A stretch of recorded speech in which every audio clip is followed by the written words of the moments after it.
cocinando en el laboratorio. Yo vine del lodo, ahora quieren fotos. Y vamos por todo, cocinando en el lab. So what's up, guys? Welcome to another episode of the GMRT experience. You already know the vibes. We're here in the lab. That's something new that we've been doing here. Now we're shooting the podcast in the lab.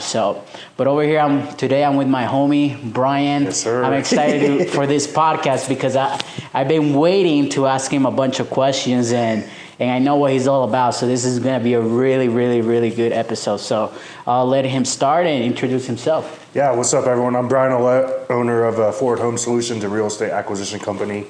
All-around nice guy, handsome. Let's go. No, just a young dude on his grind. He's been in the business 5 years, and me and Rainey have had a lot of conversations over the past few years that are some real shit. So thank you for allowing me to come on your platform, my friend. No, bro, thank you for coming. One of the things that why I wanted to bring you here is because a lot of your mindset and your beliefs aligns to what I'm all about. But so first of all, what I want to ask you is, what's this year? 2023 has been, at least to me, has been a year of growth. Mm-hmm. This year, in your own personal life and business, what's been the biggest thing that you've grown and that you think has made you a better man? Oh man, that's a deep question. You're getting deep. A lot of people don't make me think, bro. Dude,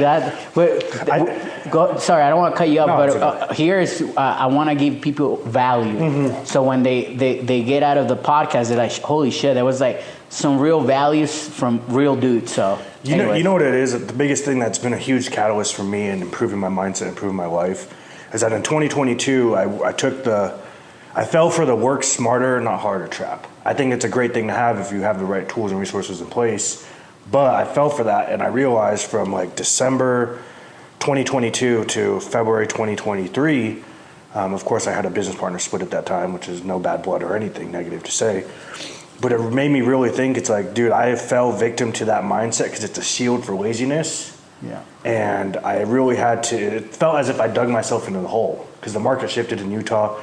That's something I can't control, but I really had to double down and think about, what do I want in life? I had to get clarity on it, and people say that a lot, but legit, like, what are your goals?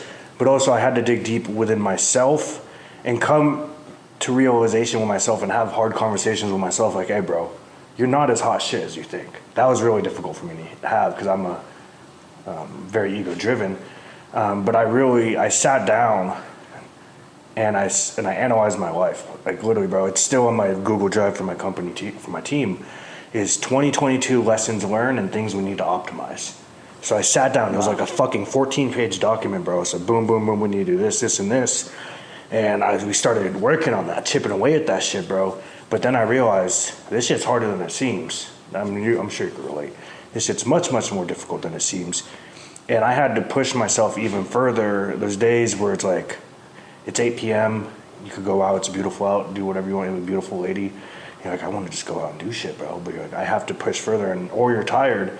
It's like Alex Hormozy talks about it. You're pushing towards success if you have a huge list that never ends. Mm-hmm. Like, this list never ends. But I got away from that. I would end at 5 p.m. Boom, done. And I really had to force myself and get into a habit of, I need to work a little bit harder every day, a little bit harder and more efficiently and faster, and do things with speed. I have a very high standard for my team, speed. Everything has to be fucking perfect. I don't care. Like, it doesn't matter. Like, do not use any bullshit excuse as a shield for your laziness, right? And that was the biggest thing, because I was telling myself those bullshit excuses because it was laziness. Where I fell victim to that fucking work smarter, not harder. It's like, bro, I'm going to work effectively, relentlessly smart, but I'm going to be ruthless with hard work. Wow. Right? Like, even then, I gained a bunch of weight, bro. You remember me 2020? I was a lot skinnier, and I gained a lot of weight, and that was one of the things. So practical advice, I think it's really sit down and analyze, and not just analyze, but go 3 deep. Right? Whenever we're doing negotiations with a seller to buy their house, whenever we're thinking about their motivation, it's usually, you have to ask them 3 times, and you have to just rephrase it in a way where you're asking them again. It's like, hey, what has you thinking about selling? You're like, okay, cool. I have, and I'm trying to bring practical advice, so that's why I'm explaining this. what do you think about selling? Blah, blah, blah. Cool. Repeat that. I was like, awesome. What else? Okay, cool. You need to do that. I'm like, okay, what else has to happen, or why else do you think you're wanting to sell? And usually about that third time is where you get to the true motivation. Like I had one guy, it went from wanting to move, but then I realized he came upon financial hard times. And it's not a bad thing, but the point of that is, how often do we do that with ourselves? We never really question our own beliefs or anything and why we're doing something a certain way. So I had to sit down and ask myself, why am I doing this a certain way in this business, and even internally? Why am I working out this way? Why am I waking up at this time? Everything. I asked myself why. And I essentially had to rebuild and reconfigure and restructure my day to be, here's my end goal. I'm going to design it with the end in mind, and what do I need to do to get there? And then ask myself, why am I doing this, and is there a better way to do it? That's the constant journey I've been on. That's really good. It's a very extended answer. I could talk forever. But that's really good, because like even myself, I always got to ask myself those questions too. Like, why am I doing this? Like, why am I fucking up on this? Like, is it me? And that's a very hard fucking question. Yes. As a man, and I know for a fact a lot of men don't ask themselves that question. Like, is it me that won't fucking up? Because we're like so ego driven, and like we're like, yeah, we're the shit, and that's okay. I'm a firm believer of that. That's also part of the recipe of success, in my opinion. But we gotta ask ourselves those hard questions. One of the things that you also brought up is like when you like your day. Last week I had one of my guests, and I asked them the same question, like, how do you structure your day? Like, because a lot of times, like, I structure my day. I'm not a guy that wakes up super early, but I also know I'm the guy that's gonna fucking be working later than the average person. That's how so I feel. for me, if I wake up at 10 or 9, I'm okay, because I know I'm gonna put in the time. So I'm curious, how do you structure your day, and how does that look like? So it depends on what I have. I always, there's a thing that Jocko Willink talks about in extreme ownership, is prioritize and execute. And since I was in the military, that's ingrained in my soul. But I'll wake up, I'll have my coffee. During the winter, I'll do a cold plunge or whatever. I don't take it too far. I don't have like a fucking routine, bro. I know here's my mission critical task I need to take, or I need to do. And how do I get started on those as quickly as possible? So it's legit, wake up, shower, whatever, and then I look at my calendar. I'm like, what do I have on my calendar? I live by my Google Calendar. And it's okay, what do I need to do right now that, one, is that monster that's eating at me, bro? There's always shit you need to do. Oh, yeah. There's always shit you need to do, bro. It's like that monster's eating at you, so I'm going to attack the monsters. So for me, that could be like, I need to renegotiate this contract, or I need to talk to the seller, or I need to look at my sales team, look at the leads they have coming in, and see, are they really attacking these relentlessly? So I always handle the hardest shit first out of my day. Then from there, I'll really, boom, I handled my hardest shit. What is the thing I dislike doing the most after that? And for me, it's following up with people that, let's say, have a contract out on their house or something like that, writing an offer. I don't like following up with people. Excuse me. But I do it. That's the next thing I do. And then from there, as soon as I can knock out those two things that's like hard as fuck, then I'll slow down, I'll take a little break. Sometimes I'll go to the gym at lunch, and then I'll come back and just stay on my computer and think, okay, I need to check in my team. Me and my team, we stay on a Zoom call all day because it's all virtual, and talk and train and work, and just keep going throughout the day. And then when my girl gets home, it's take a little break, then either hang out with her, and then I get back to work. I'll go back to work from like 8 till 11 p.m. at night, just working on, I'm sure you can relate to this. During the mornings, I work in my business, and then during the late afternoons and evenings, I work on my business. There's a key distinction. Oof, bro. That's a key distinction, bro. That's a really good one, because that is so true, bro. Like in the morning for me, like morning, afternoon, I'm that way. But at night, after like certain, like I would say 7, 8 o'clock, I'm working in the business, like that deeper shit that it's like it's gonna take you to that next level. Yeah, that's exactly, man. It's a never-ending list. I mean, if you're really relentless about what you want and the vision you have for your organization, it's a never-ending list that never goes away. At least where I'm at for now. We know you and I both know a lot of guys that are much more successful than us. Easily, I'm not afraid to admit it, right? But I'm sure a lot of them can relate. It's just keep going. You have this huge fucking list, and keep going, and you look at your business, it's like, damn, our company's email templates are fucking dog water, so let's change them. Right, just little shit like that, but I try to get as close as I can to perfection without without paralyzing myself because I'm overthinking about it. Yeah, that's something that I ask, like, literally all of my high level clients, like, that are very fucking successful. I don't ask this anymore, but this was literally what I would ask last year. I was like, dude, like, is it really this hard? And they will always tell me the same thing, yes. And it never fucking ends. Welcome. And I'm like, holy fuck. Once they gave me that reality check, I was like, it was actually a relief for me because I'm like, fuck, okay, this is going to be a never ending process. So I'm just going to deal with it. Bro, that's so true. Even in February or whatever time frame, I had a conversation with Kent Clothier. I don't know if you know that name. I've heard him on social. He's one of the founders of the Avengers Mastermind with Dan Fleischman. Oh, yes. Clothier, all of them.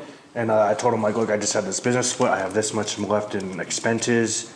He's like, bro, you don't need to do anything right now. He's like, he told me, it was on a Zoom call, he's like, this is where your competition quits.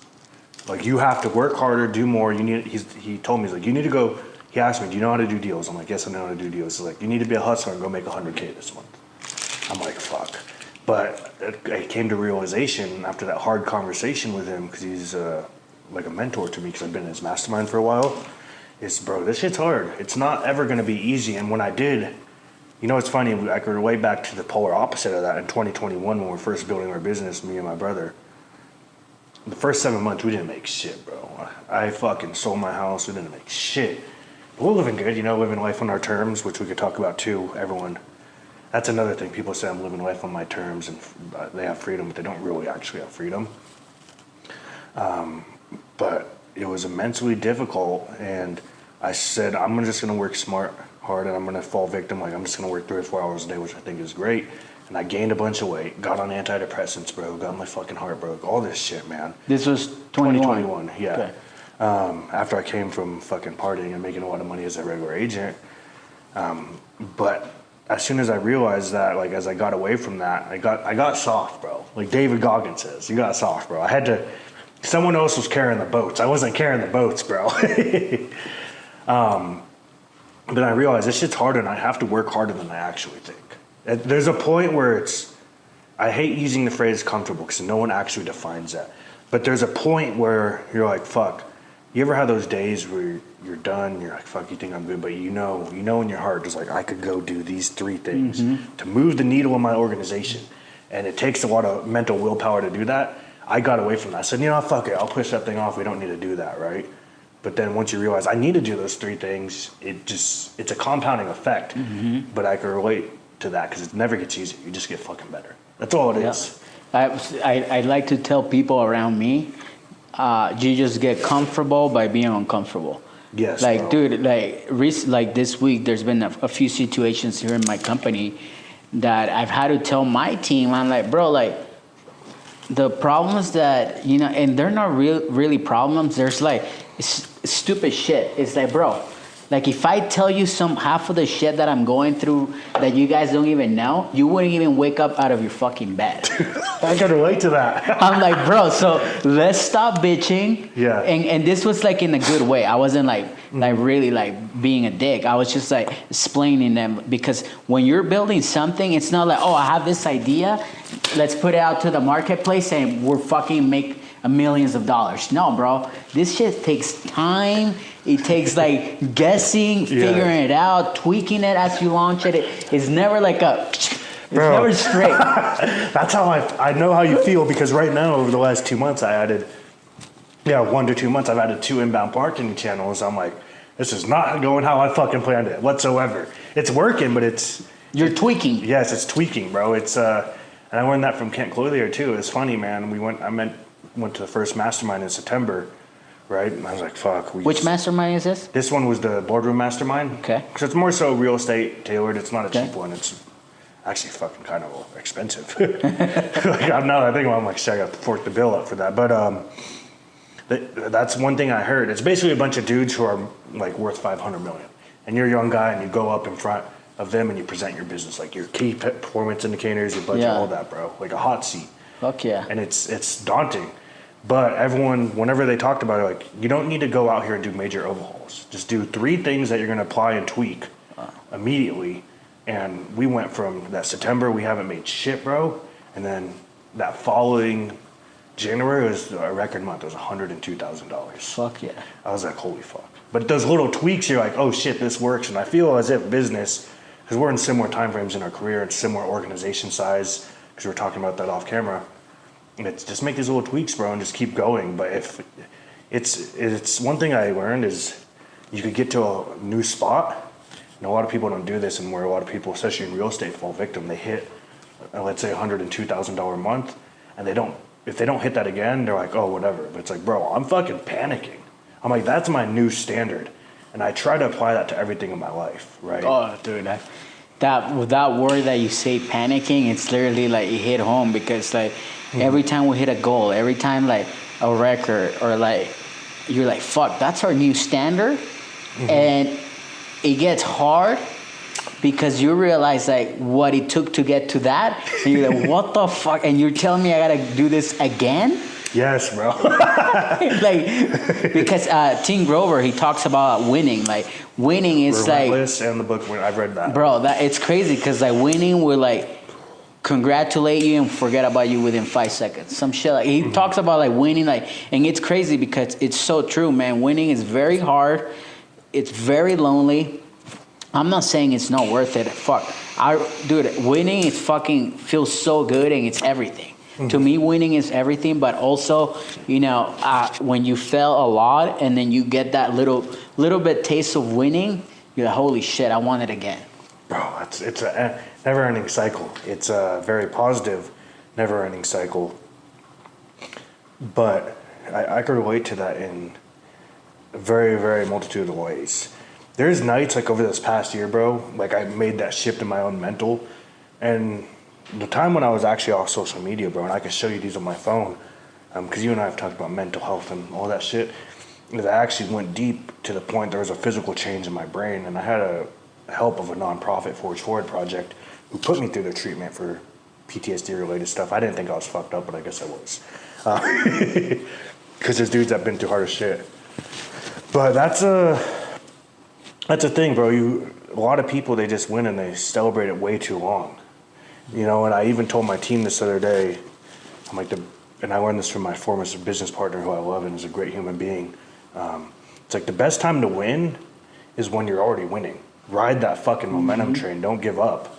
You know, but there's been plenty of days, even to this day, it's never going to end, but it's like, fuck, I really got a lot on the line. I can't go back.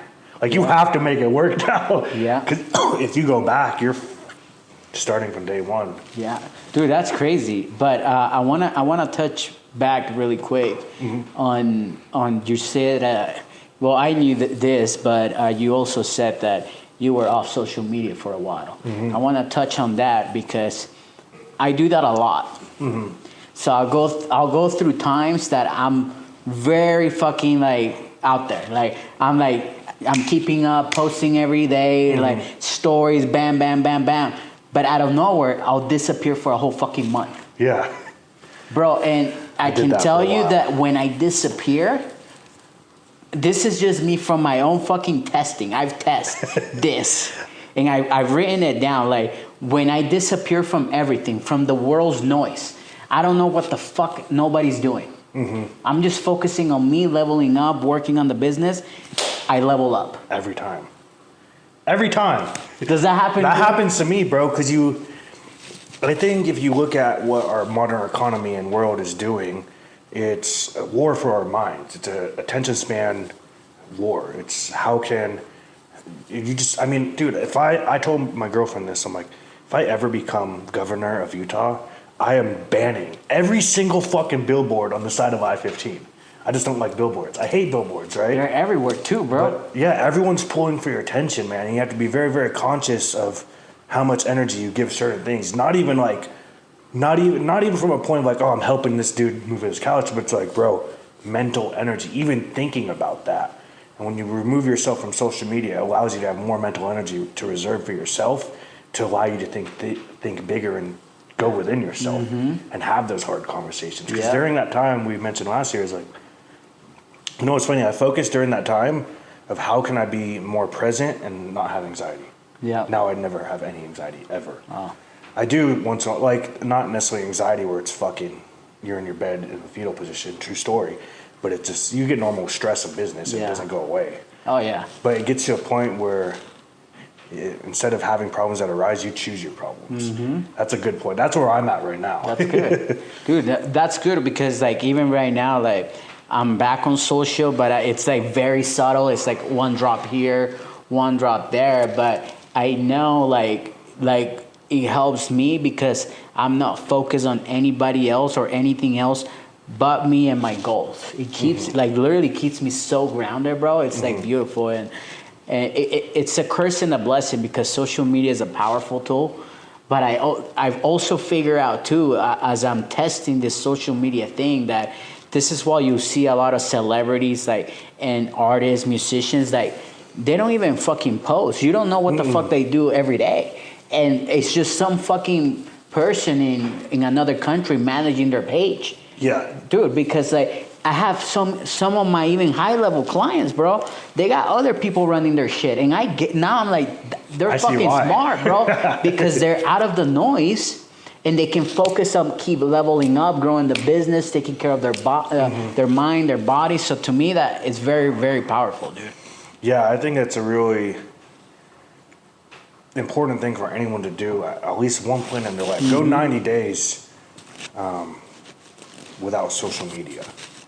Most people can't do that, bro. Oh, bro, most people can't even do a day, bro. Because if you really think about how they think and how many thoughts we have, is people, it's great. It serves its purpose if you're intentional with it. But if you're mindlessly scrolling, what happens is you have this little fucking problem in your life. It could be minuscule. But like instead of solving that problem, I'm going to get on my phone and get a little dopamine rush to step away from that. And you never actually can go deep at the root cause of what's causing the issue, but you put a Band-Aid on it. I talk about that with other veterans.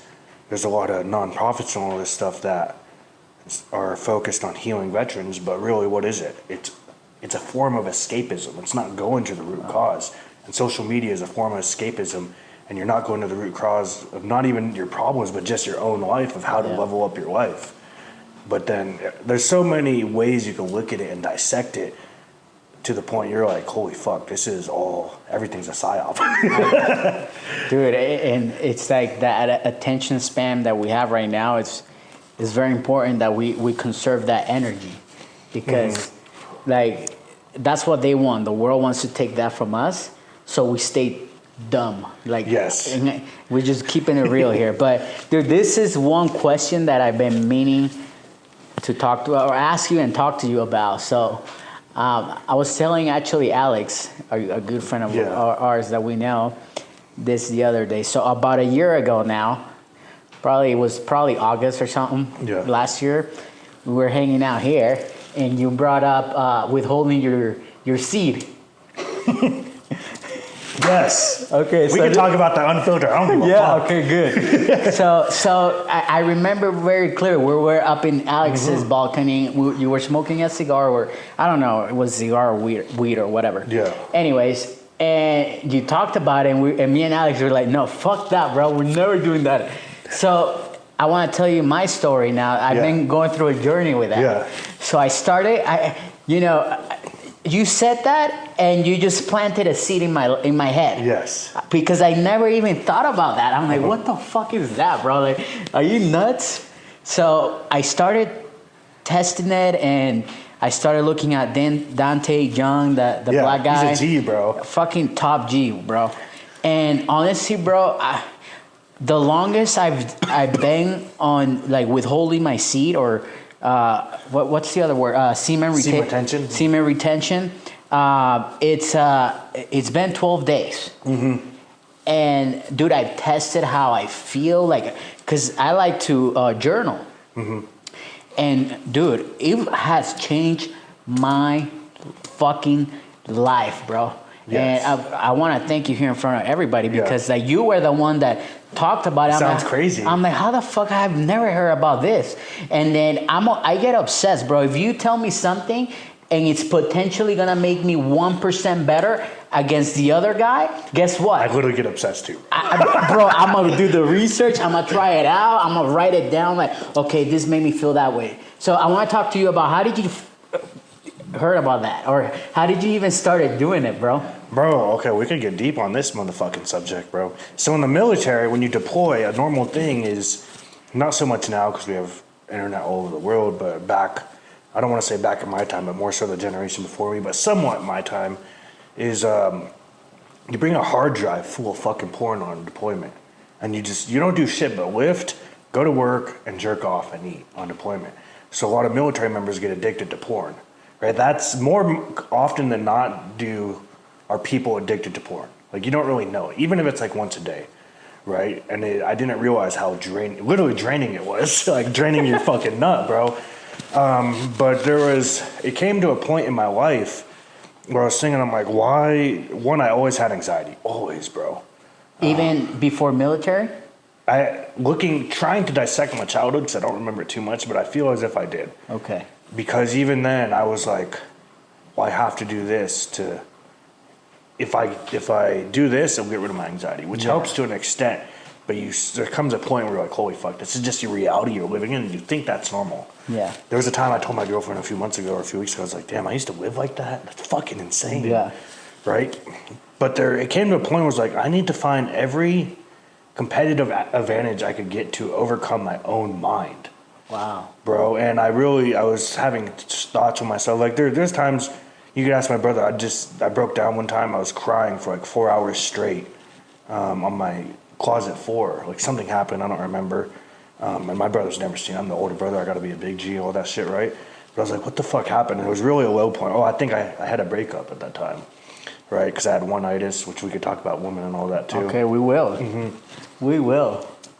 And you could smoke this whenever you want. I cut it for you, no hurry. But oh yeah, bro. that's a Oliva Molinio V-cut torpedo. So this is top G. That's like top of the top. That's the shit I smoke on Christmas. I have this, but it's a long, big ass flame. So you need to put it like, you saw me like this far away. But that's top. That's my Christmas one, bro. Like, that's top of the top. First, unless you're getting into Cubans or aged cigars. Dude, I have a story for everybody here. Luis says, make sure you keep this in the pot. So my first cigar, what's at the Lion's Den last year? Yeah. Did you throw up? Bro, I didn't because I'm a top G, bro. But if I wouldn't, I would have fucking threw up and made a fool of myself, bro. It was bad, bro. I smoked the whole thing. And then later they tell me, yeah, you're not supposed to smoke the whole thing the first time. Yeah, first time I smoked a cigar, like a whole big one, like bigger than that, I was throwing up in my bathtub, bro. Yeah, fuck, bro. But anyways, let's go back to the okay. So you wanted to get the advantage, so you stopped. Yeah. Or what happened? Yeah, I was because I was somewhat not necessarily. I wasn't addicted to porn. It did not determine how I live my life. Right? Yeah. But I was like jerking off. It's normal. It's my dick. I could literally do whatever I want. Get a little dopamine rush. Like, porn is a form of new drug, bro. That's literally what it is. It's literally what it is. I don't even know it's by the Matrix or what. It just exists, bro. But I think I went through another breakup, and what it came down to, I was dating this girl, and I felt as if she was super manipulative, and everything is an energy transfer. You and I both have good energy. That's why we get along very well, right? My energy wasn't right, and I was trying to figure out every single fucking way I could just get ahead. So I was just on YouTube looking shit up. I think this is what it was, and I came across Dante Young stuff. Right? Like, I gotta send him a message. He changed my life. Dude, he's fucking changed my life too, bro. Yeah, but he was talking about that energy and all that, and retaining your seed and how you're giving away your power. Yeah. Right, and I was like, looking at my life, I'm like, damn, I gave my power away to this woman. There's one time I had very, very bad depression, and I was in her bed crying for like 4 or 5 hours at a time, and I fell asleep. And I woke up, and she was mad at me, like, because I had depressed, and she got mad at me for it and like turned into this whole thing. And that was really a wake-up call for me. Like, I need to do something so I could retain my power, because I'm giving away my power to stupid shit. And I just found semen retention, and even Dante talks about it, just try it for a week. So I tried it for 3 days, but I journaled a lot, bro. Like, I don't do it as much anymore. But I journaled a lot every day. I had a yellow notepad, and I would do it, and I would see like, holy fuck, like 3 or 4 days, it's like, god damn, I feel a little bit more energized. And then I'm very attentive of my surroundings. I pretty much know what's going on, and I'm very, just a lot of situational awareness. And I was like, all right, I'm going to try it for a week. And I tried it for a week and just experimented. Because I didn't buy into it, bro. Yeah. Right? And I was like, holy shit, this is kind of weird. Like, I'd be walking into the gym at Boston Fitness. I'd be like, why are these women looking at me like that? It just, it's something about it. I don't know the science behind it. I'm sure there's a deeper spiritual thing. I'm like, oh, I like this, but I had less anxiety. Yeah. And I think really the reason why it forges your mind to a place where you feel is unstoppable is because if you can control your own sexual urges, you know that feeling when you get super fucking horny and you're like, fuck, I need to fuck something right now. I need to bust it up, bro. Like, I be getting like that still. Dude, fuck, dude. But it forces you to get your center, like, not breathe like that, like some hippie shit, but just straight up like, all right, let me re-channel this energy into something more productive. Right? And then I'm sure you've experimented, like, let's say you go 7 days and then you're like, all right, I'm going to see if this is bullshit. You jerk off and the next day you're like, fuck, I feel like shit. You feel like a dumbass. Yeah. And now more than ever, I don't do it. I don't jerk off anymore.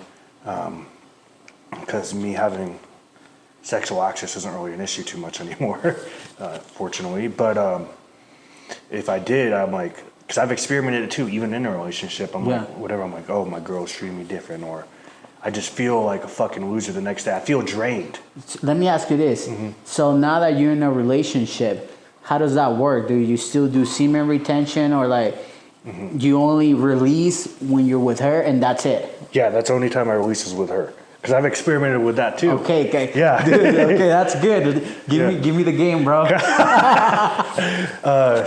No, it keeps your drive, and I want to. And does she know that you practice this? Yeah, I tell her. I'm like, I don't watch porn to jerk off. I'm like, part of me now, it's like that's for fucking losers, right? But thing is, when I say that shit, a lot of I talk shit on Instagram. Yeah. I am always speaking from experience because I was the polar opposite. Dude, and I don't know if it happens to you, but when I'm on semen retention, I even especially on the day 4 or 5, I start looking I'm a very observant guy. When I go into a room, I'm looking around, but I'm even more aware of my surroundings, and I realize that I can see when a guy is not on that. Bro, it's true. You can fucking see that, bro. It's true as fuck. Even some and no homo here, good looking guys. I'm like, bro, you can pull tents anywhere you go, and you can tell bro, something's off with you, bro. And I see it. I don't know if it happens to you. Oh, I know exactly what the fuck exactly, bro. I could see that in the gym, and you could just tell. Even at the gym, bro. Yeah, you could tell. So going back to that, for me, it's been game changer. Especially right now, I'm on this spiritual journey. I'm a Christian now. So I'm I stopped dating around and hooking up with all these girls. It was hard, man. That shit was very fucking hard, and because dude, I was bad, bro. Bro, I'm Christian too. Oh, really? Yeah, I grew up Christian. Holy shit, bro! We're gonna have some good conversation, bro. Holy shit, I didn't know that, bro. Yeah, I grew up Christian, and I to this day I'm so Christian. But I can relate to that. I can relate to that. So what's crazy is that I'm on this church program right now. It's a whole year thing, and when they started the program, it was one of the rules is that you can't have sex. Okay. And I was like, what the fuck? I'm still gonna have sex. I didn't give a fuck, bro. I'm gonna keep doing my thing. But as you start learning more about the word of God and all that shit, you're like, fuck, dude. You gotta feel bad, and you're like, bro. Okay, here's what it is. I never understood in my life growing up, because I grew up, my mom was she's from the Philippines. She grew up very religious, right? And I never understood what it meant to be God-fearing. But now I understand it, because if I think of myself, let's just use an example of jerking off. If I jerk off and I have my fucking semen all over my hand or wherever the fuck you put it, you're like, God's looking down at you like a dumbass. I know, bro. And everything I do nowadays, like I'm so reckless. I have a little fun. I don't do anything degenerate. Yeah. I don't do hard drugs. Like I smoke weed and Yeah. that's about it.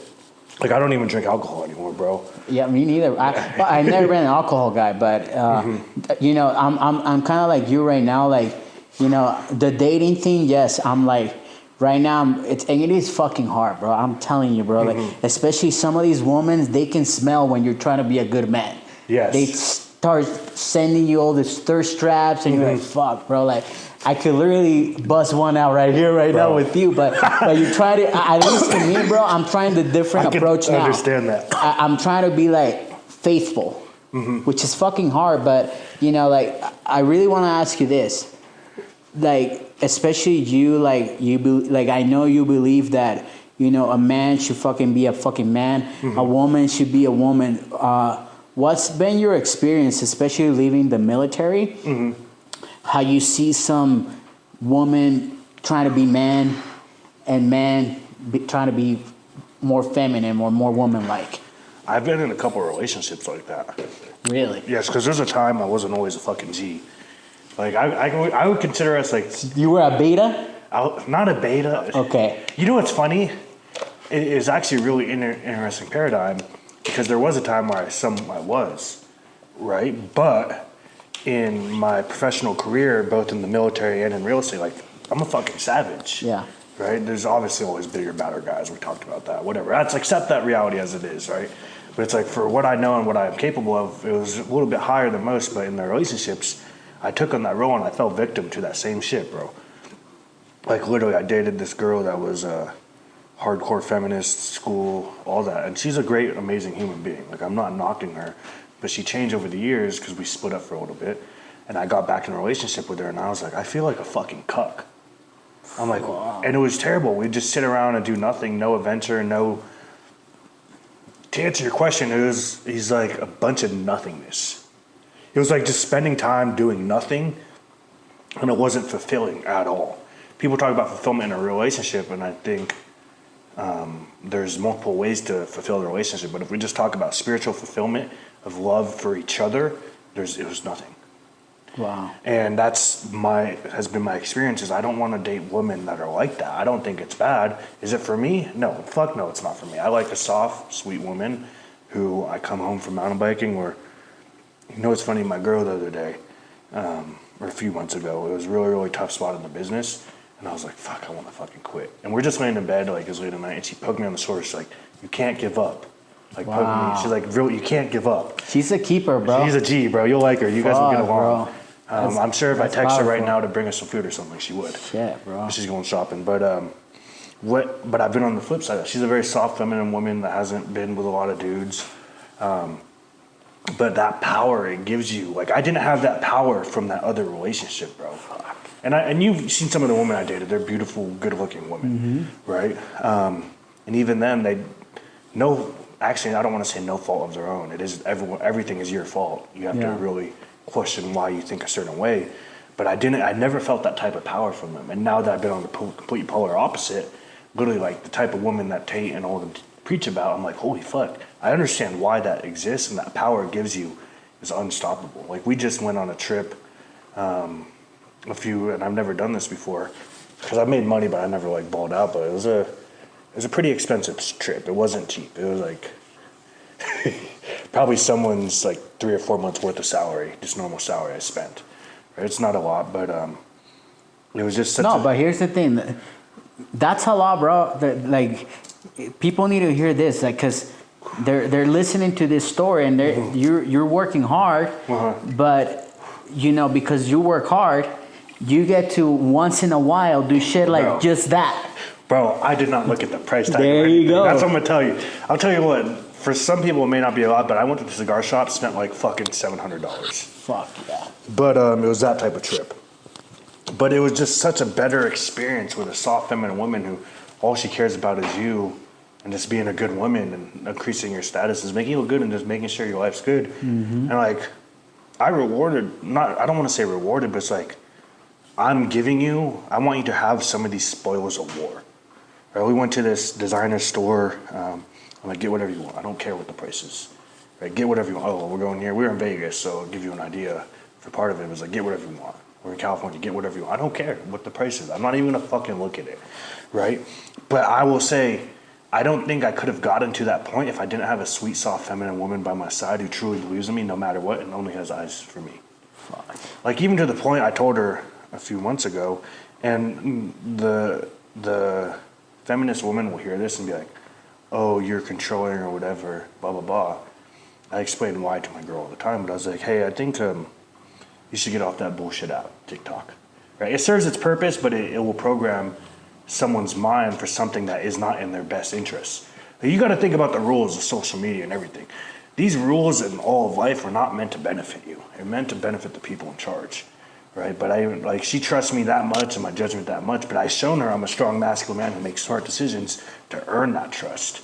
Wow. Because there's a big difference. The red pill community is I think it's important to understand women and female, or male and female dynamics. I mean, it's really important to understand that because you could hold frame in a relationship, but also you know how to filter. This is the biggest thing I learned, bro, of dating women that are not that feminine, soft, sweet, submissive woman, is you learn how to filter a good woman from a woman that's not ideal for your life. And that's been a game changer for me. And I can't praise it enough if you find a good woman, but you have to be a G first. That's a thing. Like, my girl's first date, I pulled up in the Beamer, like a pimp, right? I'm like, get in, we're going to a flip house, like type shit. Dude, you know? You know what's, bro, you know what I love that you just brought this up? Like, to pull up a woman like that, you have to really be a G. Dude, it happened to me when I leveled up last year that I went from a 2010 Toyota Yaris to a Range Rover. Yeah. Bro, like, I remember the first few dates that I had with women when I got the car. I'm like, holy fuck, bro. You pull out like a top G, bro. Your fucking car is clean. You're smelling good. You got the shoe. You got the watch. It's like, it changes you as a man. And I'm a firm believer, like, especially all these guys that are going to be listening to this. As a man, you got to experience that for once in your life. Yes, because bro. once you get that taste, you're like, fuck, bro. I want to work so fucking hard so I can feel this as much as I can. Yeah, I agree with you 100%. You know what's funny about that, bro? There's going to be some men out there that are going to listen to that, and they're going to think, oh, I want a family and live off the grid and all that shit. And I think it's a great thing. Where I think it's important to have that aspect of your life built in so you can resort back to that if you really ever need to, right? But I look at that, but then I ask myself, is that another fucking bullshit excuse to shield your laziness? And no one ever asks themselves that, right? Like, I know some people who are about that life, off the grid, but they're like legit about that life. You don't even know. They don't talk about it because they're so off the fucking grid, right? But someone compares this post of Andrew Tate or Dan Bilzerian with like a family. It's like, the beautiful thing about life is choice. Why can I not have both of those things? Mm-hmm. Why would you limit? I think about this all the time. If you feel as if you deserve the absolute best in life, why would you limit yourself from anything? Like, why can't you have both? Right? But you have to set up your life strategically to be able to do that. But most people don't think that far ahead, bro. Like, I'm sure when you started your business a few years ago, there's probably an underlying theme. You're like, I desire a certain type of lifestyle.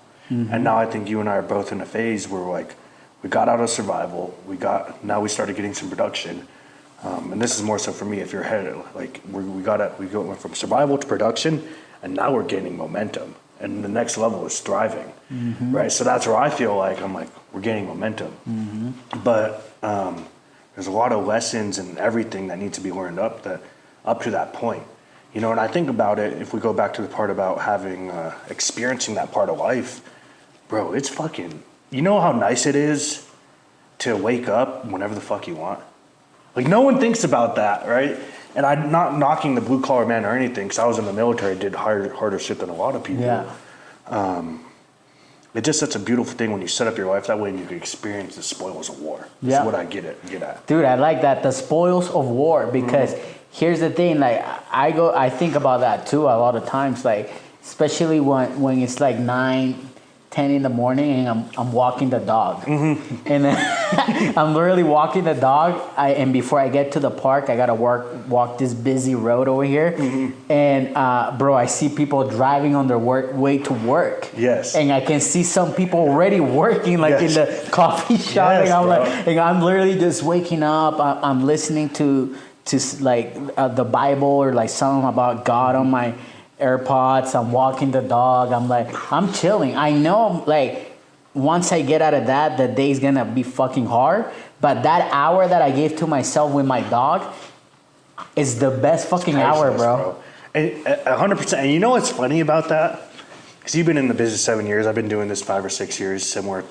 Similar start. Like, didn't have shit. Like, fucking whatever. Everyone. Yeah. For the most part, right? A lot of people are afraid of those first few years, right? A lot of people are afraid of those first few years, and they don't want to go ahead after that. And they don't realize how relentless you need to be and how difficult it's going to be. So they automatically go to the other path, which I don't think is bad. Both paths are going to be hard as fuck. Like the choice of whether or not, or the idea of whether or not it's going to be easy, it's not going to exist. It's going to be hard. Yeah. But it's like, bro, how can I do it? How can I choose my hard and then set up a way and be strategic about it so I can set up my life a certain way, right? And I've always thought about that in the back of my mind. I read a book, Rich Dad, Poor Dad by Robert Kiyosaki. But I think it's important as a man, like, at least try it, bro. I know, right, bro, I'm sure you're going to relate to this. I know if I went back to zero, like completely, like had to shut everything down and restart, you know what's funny? I would find joy in that. I would love that. Because I'm like, let's go. It's time to go again. But you have to be able to prove to yourself that you can do that. And I talked to my sales team about this because one of them is newer guys, doesn't have a lot of sales experience. But you have to earn your confidence, right? No one earns their confidence because the system tells us that we should be confident in everything, which I think it's great. Like, I walk around like I run this bitch all the time, but I'm a very nice, sweet guy. I'm very, very, try to be very generous. But the way I like to phrase it is, bro, let's say you haven't been working out and you're like, all right, I'm going to go to the gym and bench 500 pounds. You're like, you can be confident all you want, but you literally cannot fucking do it. But to earn your confidence, you work your way up to that. Yeah. And I think that's the same way in life. You have to earn your confidence, but no one really wants to take those first few steps where it's getting the rocket ship off the ground to get momentum. That shit's hard. That's a hard shit. Very hard. No, and not even it happened to me that once I got out of those first few years that it's very fucking hard, and you're like, every day is like literally survival. Like every day you feel like it's your last fucking day. Bro, it's like that, bro. So, but once you get out of that, it doesn't mean that it gets easier. You just get stronger, and you realize, okay, like, you know, this is gonna be a long fucking game that it's never gonna end, and you start being a little bit more strategic. Because that's how the way I like to look at it, like, especially like the way I structure my day. Because before it used to get to me like, holy fuck, I gotta start my day at fucking 4 a.m. And what I realized that could be a recipe of success for somebody else. That works for them. I tested it on me, and I know what works for me. And where it doesn't mean that if I need to tweak something, I'll do it. But you understand that, okay, everything is just figuring it out as you go, and it doesn't have to be all perfect right away. And I can relate to that. I tell my guys all the time, and I tell a lot of people this, and I learned it from the military, is a lot of people will hear that, bro, and they'll think, oh, I have to do it this way, or I have to do it that way. I relate it to, hey, these are different tools for your toolbox. And you figure out which tool works the best, and you optimize that. And that's how I structure my life. It's what tools work for me. Like, for me, I have to get like 8 to 9 hours of sleep, bro. Because I have to make high-quality decisions that are high-ticket items in someone's fucking house. Like, we're trying to buy cash, right? That's not an easy thing to negotiate. So I have to be fully mentally aware, everything ready to go to do that. Yeah. And negotiate that deal. But it's the same exact thing as you found your thing that works, but you stuck with it. No one sticks to their shit, bro. No one sticks to their fucking guns. Like, they'll try something and they'll really, and I'm speaking from experience. Like, all this is from experience. It's like, oh, it didn't work for 2 weeks. Let me try something else. Like, bro, you have to commit. There's a difference between saying you're going to do something, and there's a difference between saying, I'm going to fucking commit to this. Yep. And very, very often you find that a lot of people aren't committed to it, bro. And you know what's funny about that? One of my sales reps, he's newer to the game, you know, and it's 100% commission only. It's like, a lot of people don't like that. Like, that's how you got to eat, bro. That's how I eat. He'll work Amazon. He's only been with our organization about a month, so he still has a little bit to go to really start getting some revenue in. But it's like he'll work Amazon, and this is an example of like, I'm going to commit, right, till like 2 or 4 in the morning, and then the next day he's up on our call, our stand-up call at 10 a.m. on Zoom, ready to go, fully locked in. That's 10 a.m.? Yeah, that's a next level of commitment, bro. And he'll do the hardest things, which is cold calling. I don't know if you ever cold called in your life. No. It fucking sucks. Don't ever do it. Is this one of those guys that it's like 11 in the morning, I'm getting a random phone call from a number that I don't know? Hey, bro, don't worry about me. No, we don't target Utah. We target... Good shit, man. That's good. We target Ohio, but it's different. I made that move for a reason. But I think it's really asking yourself, are you committed to something? You know, and a lot of people... There's a saying from one of my good friends who was very, very successful in both military and grew another company to like 75 million. Wow. He told me something. I have a note thing in my phone that says wisdom. It's like, are you showing off or are you showing up? Oof. There's a difference, bro. How many times does anyone say they're gonna do something because it sounds good to the team or whatever, but they don't follow through on it? You know, are they showing off in that moment to say, yeah, I'll do this because it looks good, but they don't show up and do it? And that's the hard realization I had to have with myself. That's a conversation I had to have to myself is, am I just showing up or showing off? And then there's a lot of times I was just showing off. Like I'll have a little bit of fun or quote unquote success. It's like, bro, I could show up even better. And I have to remind myself of that all the time. So good, bro. Like even my guys are now, I'm like, hey, if you're working, I'm working. Like there's no... If you're working on a Sunday cold calling, I'm there with you. I'm not cold calling because I'm the business owner. I got other shit to do.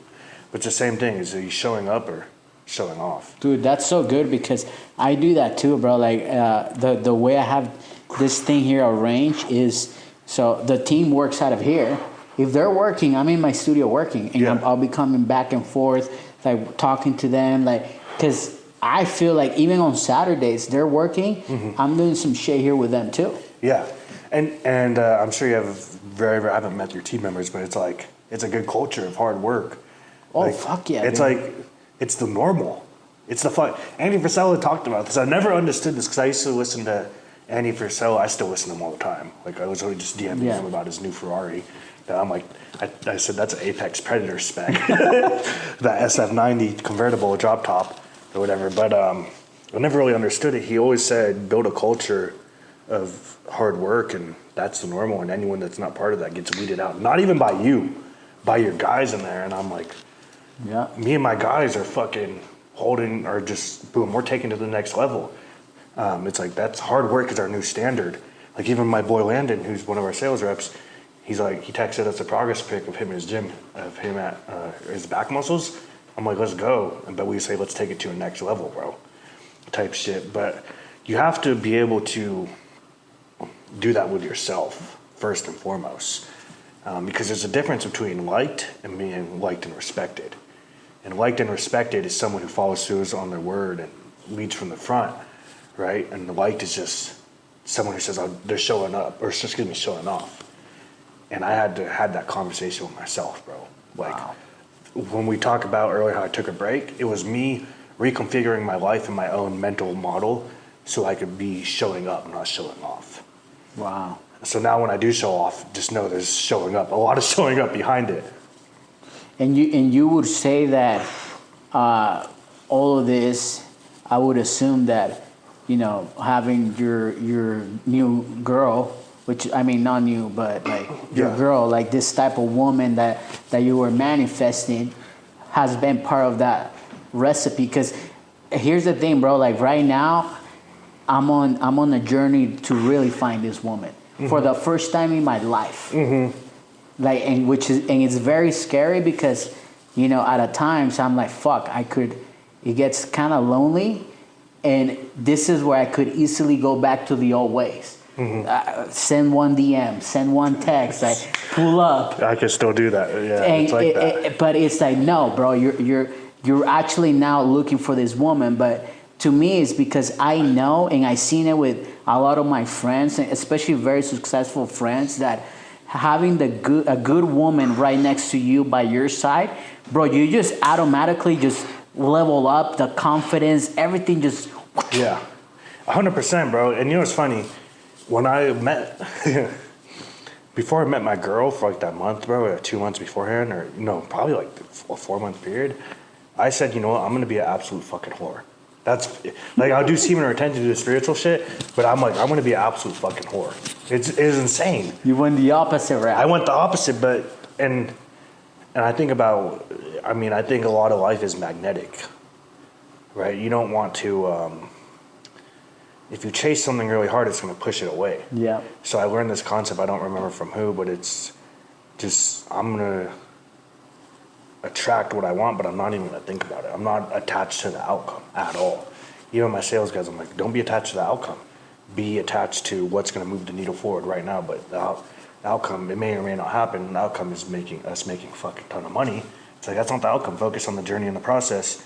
And when I really did that and said, I'm just going to be a fucking whore as well, because I learned about semen retention and all that, I was going to use it to my advantage. I found a good woman, right? But a lot of people ask, at least I did, it's like people would always say, why does a good woman help you, right? If you care about her and you love her, there's different aspects of it.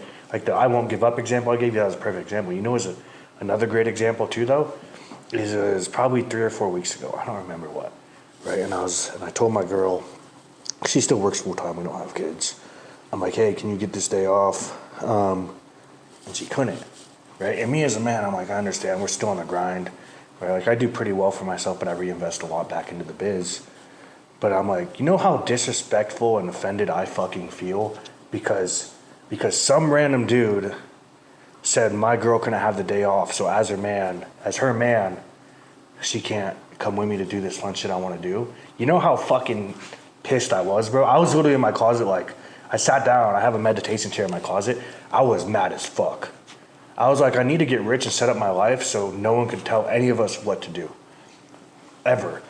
And that's another power in it, because a lot of people don't harness negative energy. Oh, no one thinks about that. And bro, literally on both of my computers, you could go on my MacBook, it has a document called The Dark Side. And you could go on my desktop, it has a document called Unlimited Motivation, bro. Or unlimited energy. And I'll take screenshots, bro. If someone says something negative and they'll tell me that or they'll text me something or talk on the phone, I'll literally put the date, who it was, and what they said. And I'll read that once in a while, bro, and it fires me the fuck up. But no one uses that to their advantage anymore because it's told, like, be positive and all that. I think it's a great thing. It's very good to have a very positive mindset to the point where when you see a negative situation happening, you immediately start looking for the positive. That's when you know you have a good positive mindset.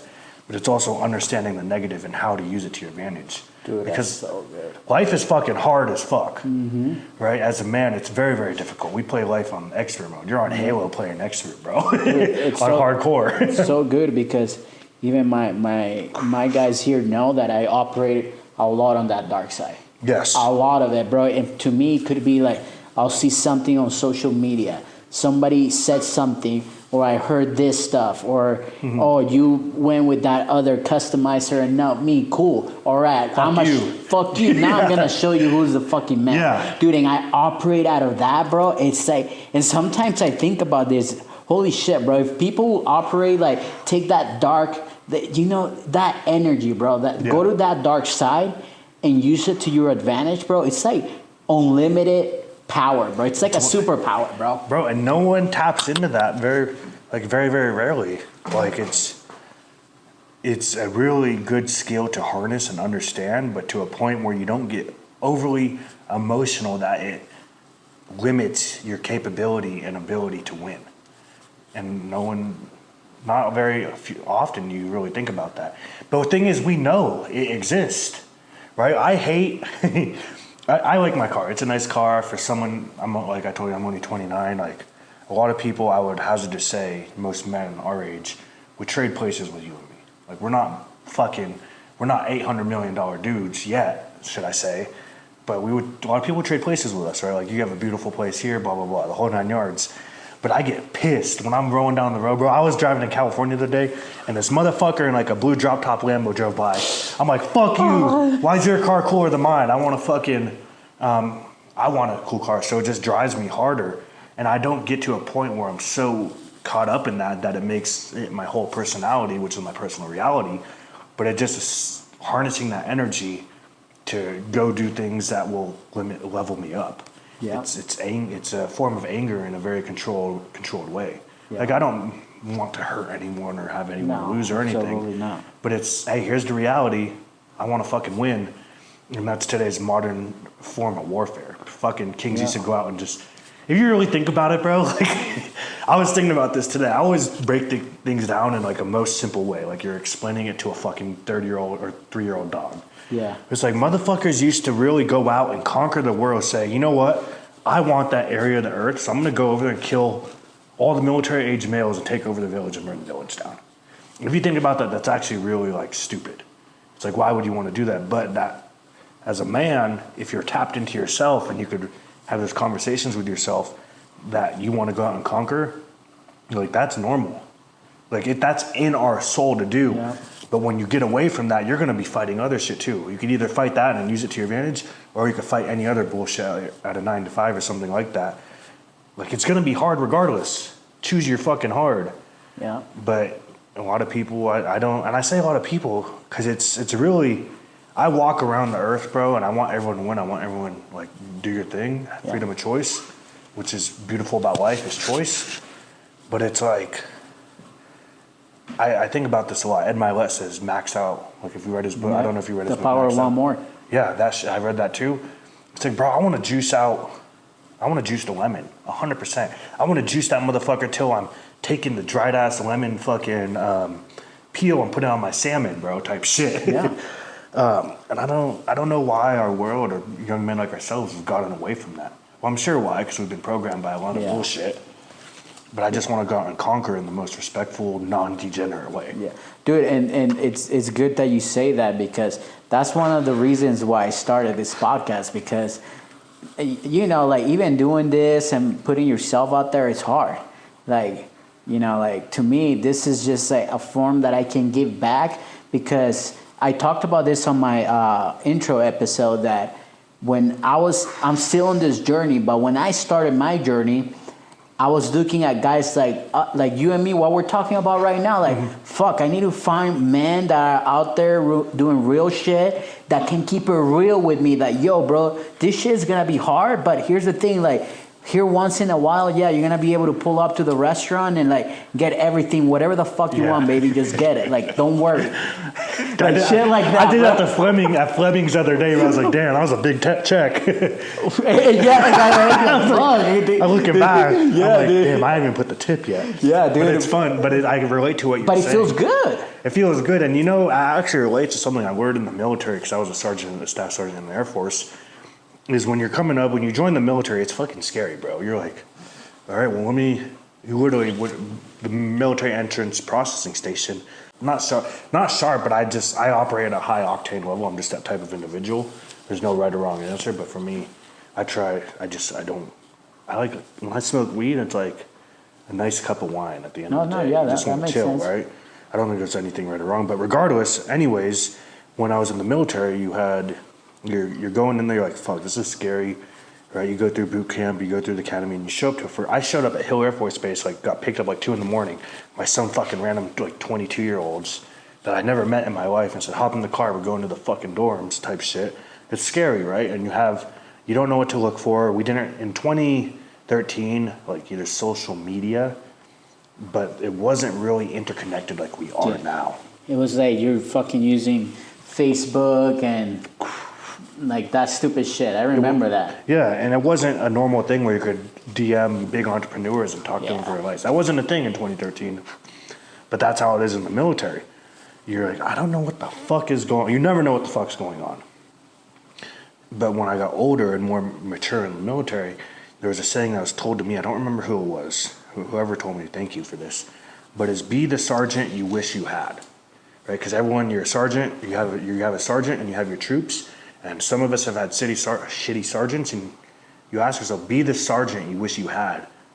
And right now, I think you and I are in a phase in our life where it's like, bro, these 18 to 22 or 23-year-old, even 24-year-old kids, it's like they don't have a sergeant that they can look up to. I love my parents. They work incredibly hard, but a lot of people just grew up a regular life, right? They don't know how to take it to the next level. Wow. And someone wants to feel a part of something or feel something, or they want to have some escapism. And a lot of young guys right now are using escapism to fulfill or fill a void that they don't have. They don't have a dude they could look up to. Mm-hmm. And I should have screenshotted every single message. I don't have a big Instagram following, but I've gotten messages, even from one of my previous clients. He's like, bro, you taught me a lot. And he was down in a dark place, and I had a hard conversation with him a few months ago, and he texted me a couple weeks ago. I was like, thank you for that. Right? He's like, he wanted to kill himself type shit, bro. I would just ask him on the phone, like, hey, bro, do you think you're going to kill yourself or hurt yourself? Like, it was a very hard conversation to have. I was like, do this, and this, and I promise you it'll work, because it's worked for me. Right? And a lot of people are missing that these days. Because if you think about it, bro, have you ever been around, like, I say like a lot. I need to get that out of my vocab. But you and I both do. But you've been around young men between 19 and 22, and it feels like degeneracy. It's I want to go to this rave and get fucked up off Molly type shit. Oh, that's degenerate, bro. I don't go to rave. I don't like raves. I've never been to one. I don't plan on going to one ever. But it's a lot of people are missing that, and I think us having these real conversations about that type of thing could really help open people up. Not open people up, but open their eyes. Because you could only do so much with the level of awareness you have. Yeah. And most people cannot sit down with themselves and have a conversation and think, is this really the best life for me? And I do that all the time, bro. Like even recently, because I gained a lot of weight, I was on antidepressants. Even over the last few months, I was like, I need to take my health and fitness seriously. I have probably another 40 pounds to lose. But I fell victim to that, and antidepressants that whole life and everything, man. Gained 50 pounds. And I'm a pretty built dude. Like, I could handle myself pretty well. Like, I was a wrestler, jiu-jitsu, Muay Thai guy growing up, military cop. Fortunately, I had the military that taught me a lot of this shit. And I think it's very important for us to tell this type of stuff because we have to think about who's going to be the leaders of our children when they're in school. You know, and it's going to be that generation before us, ultimately what it comes down to. That's really what it is. So I think we have a duty to share our message, and it's something I need to do too, is get a studio set up like this. We need to share our message, and you know what? Maybe not everyone's going to agree with it. Maybe there's going to be people that look at us and say, why the fuck should I listen to these guys? But the key thing with that is it's arrogance. It goes back to the saying is, hey, people talk about being all-inclusive and understanding one another, but they're so quick not to listen and not listen to something open-minded objectively. That's something I'm good at. I don't know why I'm good at it. I'm good at it, though. I can listen to someone on the complete other side who hates, which is a perfect example, who hates Andrew Tate. I'll listen to them and be respectful, right? No issue at all. It's cool. Done. I'll listen to it, right? Most people don't want to do that, and they don't want to listen to anyone else and say, what tool are they talking about that I could add to my toolbox? I think about that all the time, bro. Yeah. Is what tools can I add to my toolbox? You know, it's only fair. If I feel as if I deserve the best, what tools can I learn to add to my toolbox so I could even be better? No one does that shit. No, and here's the thing, like, because it's very interesting that you say that with the younger generation, because everybody that works for me, they're all younger than me. Same here. My right hand's 19 years old. Oh, you got young. Dude, he's been working with me since he was 16. That's gangster as fuck. And then my second person, she's 18. Mm-hmm. She just barely turned 18, but especially with Ozzy, which he's my main guy, dude, I get to see that he's becoming a fucking man, bro. I love that shit. I get to see that at his age, he's the top G in his group, bro. He drives the nicest car. He dresses the best. He has the best shoes. Yeah. He's a fucking gentleman, bro. Because I'll even give him a game, bro. I'll be like, hey, bro, like, you need to read this book. It'll make you a better man. He'll listen to like Bedros Keuilian, like Andy Frisella, like guys like that, bro. And I'm like, fuck yeah, bro. Like, and we're waiting for that generation. Yeah, bro. And you know what's crazy? I tell him, bro, when you're my age, you're gonna be fucking 10 steps ahead of me where I am right now, bro. Because you're starting where you're fucking young, bro. Yes, bro. If I would have gotten this information when I was 18, bro. Oh, fuck, bro. Fucking unstoppable in life, bro. If we had this information when we were in our early, like 18, 19, bro, I would be fucking an animal right now. I'm still on that path of being a fucking even bigger animal. But exactly, man. And you know, I'm sure you can relate to this feeling.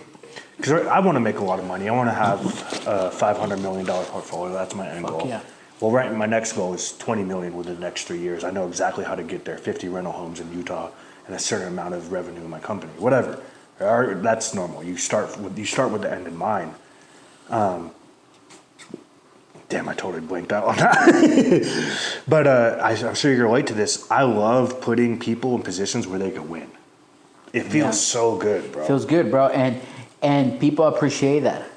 That's how you get like people ask me a lot of times, like, dude, how do you find like this great people to work around you? I'm like, bro, like you just build people. I don't recruit or anything. I don't recruit. Like you come here, you know the vibe, you understand we have standards, this is our culture, you'll stick to it or you're fucking out. Yeah. And it's not that we're dicks, it's just like you can't keep up at this level. Like you would even the conversations, because I've had people that I've tried to hire here, and like I'll tell myself like within a fucking day, bro, I already know, this person doesn't have it, and then I won't tell anybody here, and then it gets to a point that okay, I need to remove this person out of the equation, and then I'll have a conversation with anybody here, and they're like, yeah, dude, like we knew right away too. So now it makes me a better leader because I can remove those people quicker. And you know what's the most beautiful part about that, I think, in my opinion, is you probably had to have that conversation with yourself first. I know that for me, I had to have that conversation for myself. What do I want? Because people hear that, they're like, oh yeah, you're just being a dick. It's like, no, bro, this is how we internally operate. Dude, and it's a hard conversation, and you're dragging it too. Yes, you know, you're like, fuck, dude. There's probably, life comes in seasons, from what I've seen. There's probably a season of your life where you had to have those hard conversations with yourself every fucking day. I mean, you talked about how I remember you having a shop in Farmington, and you're talking about shutting it down and all that. And I don't mean that in a negative connotation, but I'm like, shit, if he's going to shut that down and start something new, I'm like, that's going to be hard.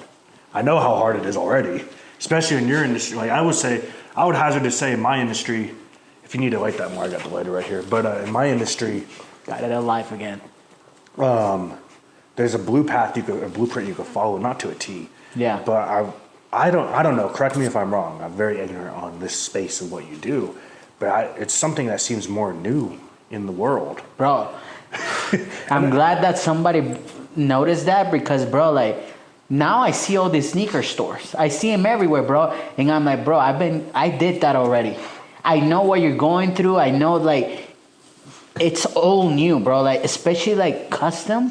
Mm-hmm. And I'm not saying that, like we're the first one to do customs, but it's this way of business, especially like I have this conversation with my right hand, like the way I'm building GMRT Customs, most of the people that build this type of business is a one-man show. Mm-hmm. It's the artist, like artists, whatever.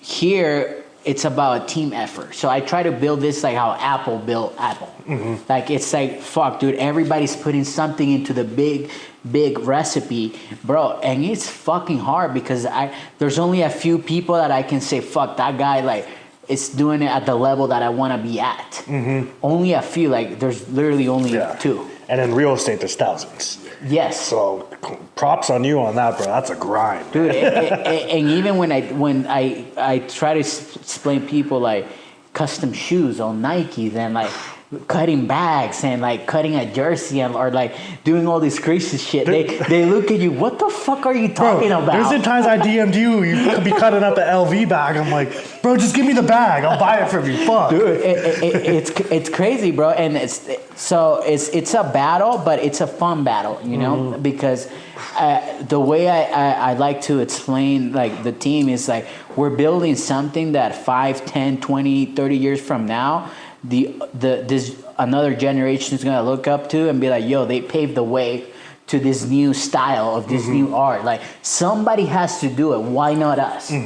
No, even in my model, because my acquisition managers, basically what we do is we get homes under contract and we figure out the most profitable exit strategy of how we want to make money, depending on what season of the business we're in. That's really what it comes down to, right? But even my guys, they have a minimum requirement of cold calling and prospecting and things they need to do. And no one does that in our industry, right? But I look at it, I even told this to the guys, I love putting people in positions to win, right? And I try to do that more often now than ever. But I tell them, I'm like, we're doing the hardest possible version of this business model, but I promise you within a year, you could literally walk away from my organization. And if you want to, great, I will help you in any step in the form and maybe we could even partner. But I'm teaching you skills that will allow you to succeed in real estate for the rest of your life, right? And even that side of things, cold calling and them doing prospecting too, it's how can you find your leads, how can you generate business, all that. But I'm just putting them in a position to win, and it actually drives me a lot more. Like I love when my guys fucking win, bro. It's because they're all high testosterone young guys. Like one of them is a power lifter, one of them played football at Weaver State. They're type A dudes, but it's taken to the next level constantly and putting them in a position to win and teaching them. And even I had a conversation with one of them, it's like, bro, you need to be a G. Like you're not carrying yourself, not necessarily carrying yourself as a G, or not as a G, but there's certain things you need to add in your life that makes you more capable in every possible realm of life. And I love doing that with my team. I want to have I look at Andy Frisell and his organization and what he's built. I want shit like that, bro. Yeah. I don't need a fucking 10,000 square foot warehouse for what I do. Maybe a 7,000 square foot or 5,000 square foot office. But just shit like that, it really drives me. But it's I look at it. I saw this meme yesterday on Twitter. You ever see that meme where you have God and then that other individual is like, God, please stop giving me hardest battles. And God is like, well, something like it's not that hard or something shit like that. Now I saw a meme yesterday. It's more in say, let's go, God, thank you. Give me harder battles to fight. And I feel that's been my biggest paradigm shift is, bro, we got to fight battles. If we're not fighting battles and choosing our problems, we're not progressing. It gets harder. I even told the guys we had last week, or I don't remember what day, every single one of our softwares decided for some god-awful reason not to work. And it was that was a very small, minuscule example of give me some more battles so I can fight and get better and level up and make that my new standard. And I operate that way as best as I can. People hear, like I say, I work hard. It's not like I'm fucking sitting focused on my computer with massive Adderall focus just staring at the screen. People think that. There's times where we can relax and chill back a little bit, smoke a nice fancy cigar. But I think if you really adopt that mindset, but also ask yourself why you're adopting this mindset and how it will benefit you, like the why and the benefit of it. I think if people did that more, it will help them in life with just even down to their internal feeling. Let's say they're not even building a business, it's just how they feel internally. That's been really helpful for me. I'm sure you can relate to that, but I like going out and conquering. I love fucking winning. Dude, it's like, like the way that you explain it, that it's like, when you talk to your team, like you're always gonna have battles. Like if you're not having a battle, you're not doing something right. Yes, because you're not getting better. You're not, getting new ideas, new stuff, new issues that makes you think so you can solve the problems, and then the next problem you'll solve it quicker. Yeah. 100%. And I relate to that in a way where I made that a habit in my life. Even yesterday, mountain biking, we had different trails, and I was thinking, well, let's take a harder trail. Fuck it. But you make it a habit leaning into the hard shit, and it feels so much more fulfilling and better. And I love those days where I'm like, oh, it's 11 or 12 at night. I sit down or lay down in my bed. I'm like, damn, that was a hard fucking day. But I feel so much more fulfilled with that, other than the days I was working 4 or 5 hours because I thought I got to work smarter, not harder, and just do enough to build a biz. And got really fat and depressed. I'm like, I don't like those days. I like these days better. And it's a really gratifying thing, but you have to force yourself to build that mindset. Yeah. It's a constant thing. And here's the thing, like, people are gonna hear this and like they probably think this is like every day you feel like doing it. No, bro, like most of the days you feel like not doing shit. Bro, most of the days I fucking hate real estate. I'm like, most of the days, bro, like I don't want to get out of bed, bro. Like I'm like, it just the fact that, you know, like all the stress. But one of the things that at least I do when I start my day, I want to touch a little bit about this before I forget, is that you say you're Christian. Mm-hmm. So I'm new to all of this Christian stuff. I've been on this journey probably like 8-9 months now. And then one of the things that I do now, like literally I've been doing it for a while now, is first thing in the morning, I get on my knees and I thank God. Mm-hmm. And dude, it's changed my whole fucking life, because like even right now that we're in a different season in the business, that we're trying to get it to the next level, and everything that worked at this level doesn't work at this level. And I'm trying to find that missing piece that is gonna like get us there. I start my day by getting on my knees and praying, and that first hour I give it to God, listening to the scriptures or whatever. Dude, it's changed my whole life, because it doesn't matter the stress, whatever I got going on, I feel more peaceful and more grounded. And I don't know, like, I want to hear about more of your journey and like, you know, where you are on that path right now. Well, yeah, let's talk about that. Let's stay on that. God, he's listening. But this could be an extended conversation. I might have to light another cigar for this motherfucker. I got it ready right here, bro. I've been saving this one for a while, too, because this is top shelf shit, too. My name is regardless. Oh, I fucked it up again. So good. Bloopers. But I wake up. Let's go even further back, bro. I grew up in the church. And you know when you're forced to do something, you don't want to do church? The LDS? No, not. It was a Christian church. It was different. I don't know the proper terms. It was a Pentecostal Christian church. And it was one of those churches I wish if I could go back, I wish I was focused on it. I wish I listened. Fuck. Because the thing is, it was that, you know, those pastors, and their intentions are good, but they don't really seem as if they lead from the front. My Pastor Brian, I'll DM him on Instagram or Facebook or whatever, and I'm still friends with his kids, everything. Yeah. Right? But he led from the front. He's a mayor of a big city, not a big city, but a semi-decently big city in California now. Like, he's leading from the front type shit, right?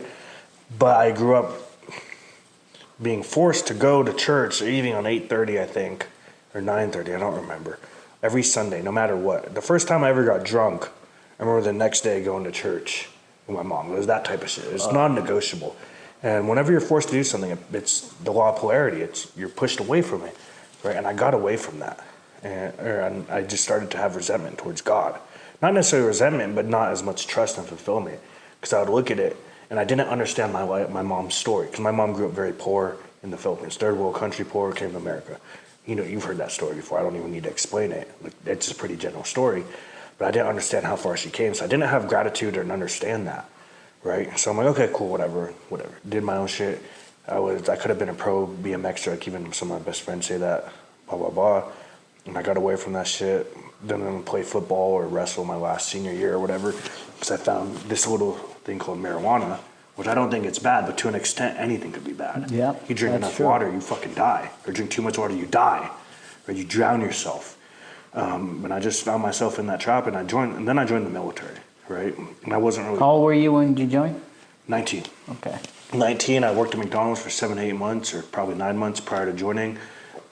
Excuse me, and I said, wow, this fucking sucks. I'm gonna join the military. I didn't know what to do. I tried college, bro. I drove like an hour to this college, and I couldn't find the application office. And I didn't know how it worked, right? None of my family went to college.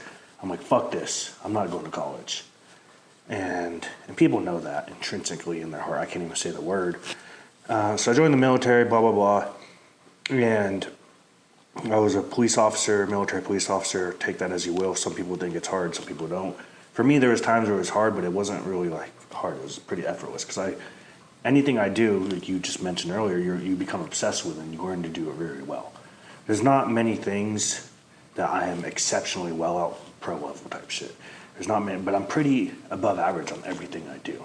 Right? I know shit about cigars for some reason that even like I have these cigars in my fucking humidor at home that came from a different region of Nicaragua where there's not a lot of tobacco. Just shit like little intricacies, shit like that. It's kind of gangster. Yeah. Right? Regardless, I did that in the military, but there's times where you go, one of the most dangerous police calls you could go on is domestic violence, like some dude beating the fuck out of his wife with alcohol involved. This in California or That's Hill Air Force Base. Oh, you're already up here. Okay. Bro, there's been shootings, tasers, fights, all that. That was normal up at Hill Air Force Base. I knew like crazy shit because I used to live in Layton. Yeah. And I would hear stories at the gym too, but shit that would go down at the fucking Hillfield base. There's shit like that, right? So, but I got back to God. It's crazy how when life gets tough, you go back to God. If you ever had any baseline, and I don't know if you had a baseline like I did of like I knew God existed, right?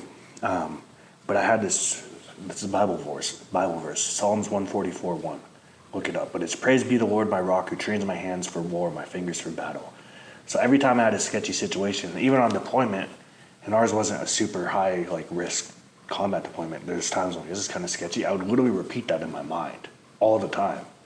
Just Psalm 144:1. Praise be the Lord my rock, trains my hands for war, my fingers for battle. And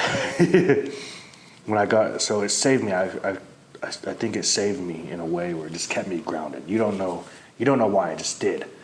So I got out of the military and got into real estate, right? In the first 2 or 3 years of real estate, like I was six figures, like 25 years old, 24 years old. I'm like, oh shit, I'm kind of good at this. But I got away from God. I was partying, doing, not necessarily degenerate, like there was degenerate activities within the environment, but I wasn't doing them. I mean, I drink and smoke some weed, which is most of the degenerate stuff I did, but I got away from God.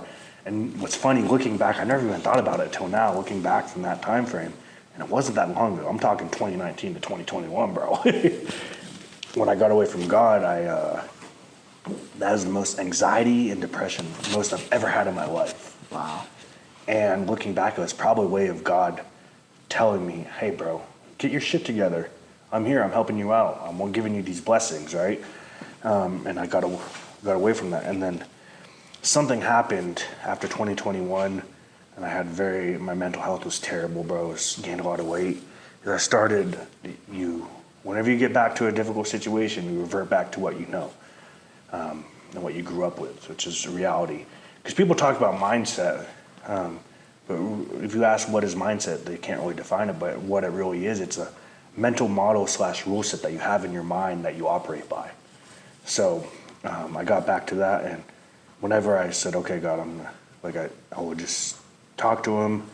Like, I didn't know what the fuck to do. I didn't know who else to talk to, bro. I would sit down in my office chair in my fucking in my closet and just sit there and like talk to God or write on a yellow pad. And I got back on that, and it led me up to this point, bro. Now, fast forward, you know how you wake up and pray? I don't get on my knees and pray, but I literally, I sit on the side of my bed every morning, just even if it's for like 30 seconds, I'm like, thank you, God, for another day. Please give me the strength I need, right? Every day I operate with that mindset, and I think about it in a way as God wants to make sure I will be grateful for these blessings he's going to give me, but to ensure that he knows I'm going to be grateful, he's going to test me in a way that I didn't see possible ever, to ensure I'm ready for his blessings. Wow. And that's how I think about it. And even now I'll have negative thoughts to myself, but I ask myself, like, God wants us to be successful and live a life and lead from the front and help others in a way that puts them in a position to win. People talk about helping others, but they can't really define it either. It's my idea of helping others is putting them in a position to win, right? Even if I told the girl yesterday at Deer Valley at this bike resort, I'm like, thank you, you're the best bike handler ever. And she just laughed, and it was a cute little blonde chick, laughed and like put a smile on her face because I could tell she just didn't want to be there. But I was like, it's just putting others in a position to win, even if it's shifting their mindset for even 3 seconds, that will make their day better. And I think God wants us to truly do that in whatever realm or endeavor we choose. And it's really been a powerful thing for me. There's been times in my business I'm like, God, I need some help, bro. Like there's times like I don't know what the fuck to do, God. Ever. I'm like, I need some help, homie. Been there, yeah. Dude, that's so good that you're saying all of that, because that's what my journey's been all about this year, you know, like, you know, getting, you know, learning more about God and trying to live a life that is worthy. I'm not saying I'm perfect. We're all humans. We're all trying to figure shit out. But you're more aware. You're more aware, like, oh shit, like when you do more good things flow. When when you give back, when you stay consistent and thanking God. Like, dude, even every time I walk my dog, dude, I'm always like, thank you, God, that I get to have another day with my dog, because I know, like, I go into this place that I know I'm not gonna have that. I'm not gonna be able to do that forever. Yes. It's gonna end. Yes. So I get to, like, God, thank you for allowing me another day to walk the dog. I do the same thing. I literally, I take the dog out in the morning, and sometimes my girlfriend takes him out, my brother does, but I look up in the sky and I'm like, it's so blue and it's so nice out today. I'm like, thank you, God, for another beautiful day. You know, and it's funny, even my sales guys, they're on the same mission. They're within alignment of that. Really? Yeah, and I tell them, like, right now it's hard for them because they're newer. Yeah. This industry is absolutely relentlessly cutthroat. But I tell them, I'm like, God's testing you guys right now. I know, let me preface this. I know what they're doing works because I've done it and I've already lived that life, right? So I know it works. If anything, I made it easier for them because I took my lessons learned and planted it directly onto them and into that organization. But I tell them once in a while, hey, God's testing to make sure you're ready for the next level of blessings. But if you don't get through this test, I promise you it's going to come up again and it's going to be even fucking harder, right? And I'm sure you can relate to that in different ways if you sit down and analyze your life. Even with a woman, bro, it's God wants you to be a gentleman, respectful, don't raise your voice at her. You can still hold a quote-unquote alpha frame and be a strong masculine man. It doesn't mean you have to be a fucking dickhead, right? But even then, it's he wants to make sure you could not necessarily handle, but you are able to overcome this test he gives you to ensure you're ready for the next level of blessings. Dude, you know what's funny? When you say about woman and God, that's what's on my head now, man. I'm like, fuck, I need to be a good man because, I want this good woman. And that woman, I even go to the extent to think that woman could be my daughter in the future. Bro. Like, would I want a fucking prick to use and play my girl? Yeah. I literally go to that, and I don't have plans right now to have kids, but it's that tapping into that energy, like, okay, I'm gonna stay strong. I'm not gonna go, sleep around or like get myself in those situations that I know I'm gonna probably fail. Yes, bro. And it's interesting you bring that up because there's times even in a relationship right now where I'm like, I know I could go out and sleep with a bunch of women. Like, I know I can. I've done it before. But it's even those things. It's like if you want the blessings from the current woman you have to be willing to go through that test and temptation. And that even leads back to what we were talking about earlier, semen retention. Oh. That impulse control. That's probably one of the best things about semen retention is impulse control. But even God, imagine God looking at you fucking holding your dick, jerking off. Like, think about that. Damn, bro. Now you're definitely gonna let me. I'm gonna last now longer now with that thought process, bro. Like, fuck. Everywhere. Evil. You start to notice it too, bro. Like music, entertainment, fucking bro. Like the internet. Even bro. Like I used to be a sports fanatic, big, bro. Now I can't even relate, bro, because I see the evil even on that, bro. Yes. Dude, on perfect example on Instagram, it shows you're scrolling through and it shows like recommended reels. I'm like, why is there so much ass and titties sometimes? It just comes out of nowhere. And to me, that's a form of temptation, which is another word for evil, because it's tempting you to go jerk your dick or go be disingenuous with other women. Like, it's one thing if you tell your woman, if you manage their expectations, like, hey, I want to have different concurrent relationships with other women, right? But it's a different thing to tell them you're going to be monogamous and cheat on them. Yeah. Right? You have to manage expectations in anything you do at any given moment. And that's a whole nother conversation, right? But regardless, I think it's important to always be acting in there's good, better, and best in life. I mean, there's shitty too, but the best version of what you think God will bless you with. And it's a hard, very difficult path. Because there's part of me, I want to just go out and party and get fucked up. But I'm like, that's not the best scenario God will see me in. Yeah. You know, and if he does not to put me in that scenario where I make that choice, I know I'm going to have to pay for that. And I think if you could really understand that and make it a core part of yourself, that you will thrive. It's not even thrive in a point of monetary success, but thrive internally. Yeah. Because your personality, what you feel inside, creates your personal reality. I truly believe. But you have to have that good personality. First, in your heart, you know you're doing good, to really get the rewards in your personal reality. And I feel like also as a man, like, you know, like if you want to level up, like as a high value man in that chain of command, it's very like, I don't want to say straightforward, but it starts with like straightforward rules.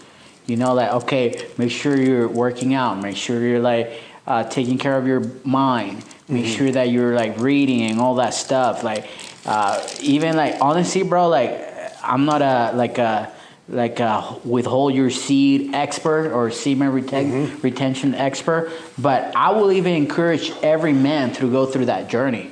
Because, dude, when I went through it, I'm like, I try to be on it as much as I can, honestly, bro. Because like even to this day, bro, I've noticed that it sounds like weird, but even day 15 or so, bro, like you walk into a room, bro, and like you can like people like start even staring at you, bro, and it's like, but it's not. I don't want to say it's intimidating, but it's like that energy, and if you really think about it, it's like powerful to see what it does to you as a man. Because, dude, once I went on it, bro, it literally it was literally like being unplugged again from the Matrix. Like, dude, wake up, Neo. Like, wake the fuck up, Neo. So I'm a firm believer. Like a lot of these guys need to go through that path, even once in your life, and don't do it with the purpose like, oh, I'm doing this to get all these girls. Do it with the intention of like, fuck, like, what type of man I'm gonna become when I'm on this journey. 100%. Let's stay in that topic too of why that's so beneficial. Going back on why specifically semen retention is so beneficial is one, it's the impulse control. Right? We just talked about God. He doesn't want to see you jerking your dick to some fucking random woman on the internet. That's true. Like if you really think about it, imagine if you're not even your mom, if you're fucking, I don't know if you have a brother, if your brother watched you, or not even your brother, like your sister. I have a sister. I'm like, that's just weird, bro. If you think about it, and I go through life now, bro, more than ever. I dissect the underpinning values of any situation or anyone's actions, right? For example, a perfect idea of that is, let's say you're being lazy and you push something off. What's the underpinning values of that? You being lazy is being directly disrespectful to the people that believe in you. So underpinning values. So good. And if you think about that, you know, semen retention is a way to prove to yourself, I'm not going to do anything that is or not even dishonest, bring shame upon God because of the underpinning values. But you are really, there's so many benefits of it, bro. The first thing is the impulse control. Because me, I'm a dude, I'm like type A personality, go, go, go. You hear me, your guy will listen back and you're like, when does this dude ever shut the fuck up? Right? Sorry, bro. It's all good, bro. That's what free game. We're bringing people in so you can talk, and I get game, bro. We all get game. 100%, man. And the first thing is the impulse control, right? And I understand why it causes a lot of anxiety. I don't even know the true science about retaining your seed. Like, is the part where it is, I mean, let's dissect the underpinning values of that too. Literally, if we look at us as human beings objectively with no conscious mind, just okay, we have conscious minds, but ability to analyze like we do compared to a fucking dog, right? We are meant to reproduce, right? Your body is going through all this shit to reproduce. That's what it is. If you just look at it strictly from that perspective, and when you are releasing your seed, it is a very high, that semen is precious. It's your body's taking the best of the nutrients and wanting to pass it on to your future children. So if you do that, you're already selling yourself short of what your body's capable of, because now it's going to scramble once you release that seed. Like, oh, I need zinc, I need magnesium, it needs all this shit to really get that back and have that power. Yep. And that's, if the science is wrong, if let's say I'm completely wrong on that science, bro, let's say that's complete utter bullshit, right? Which matrix doctors will say so, 100%, right? They don't want men to be strong. How can having impulse control and not jerking your dick and looking at something that has been shown to be as addictive as cocaine, which is porn, how is not doing any of that going to be a disadvantage to you in your life? Literally just dissect it in that realm.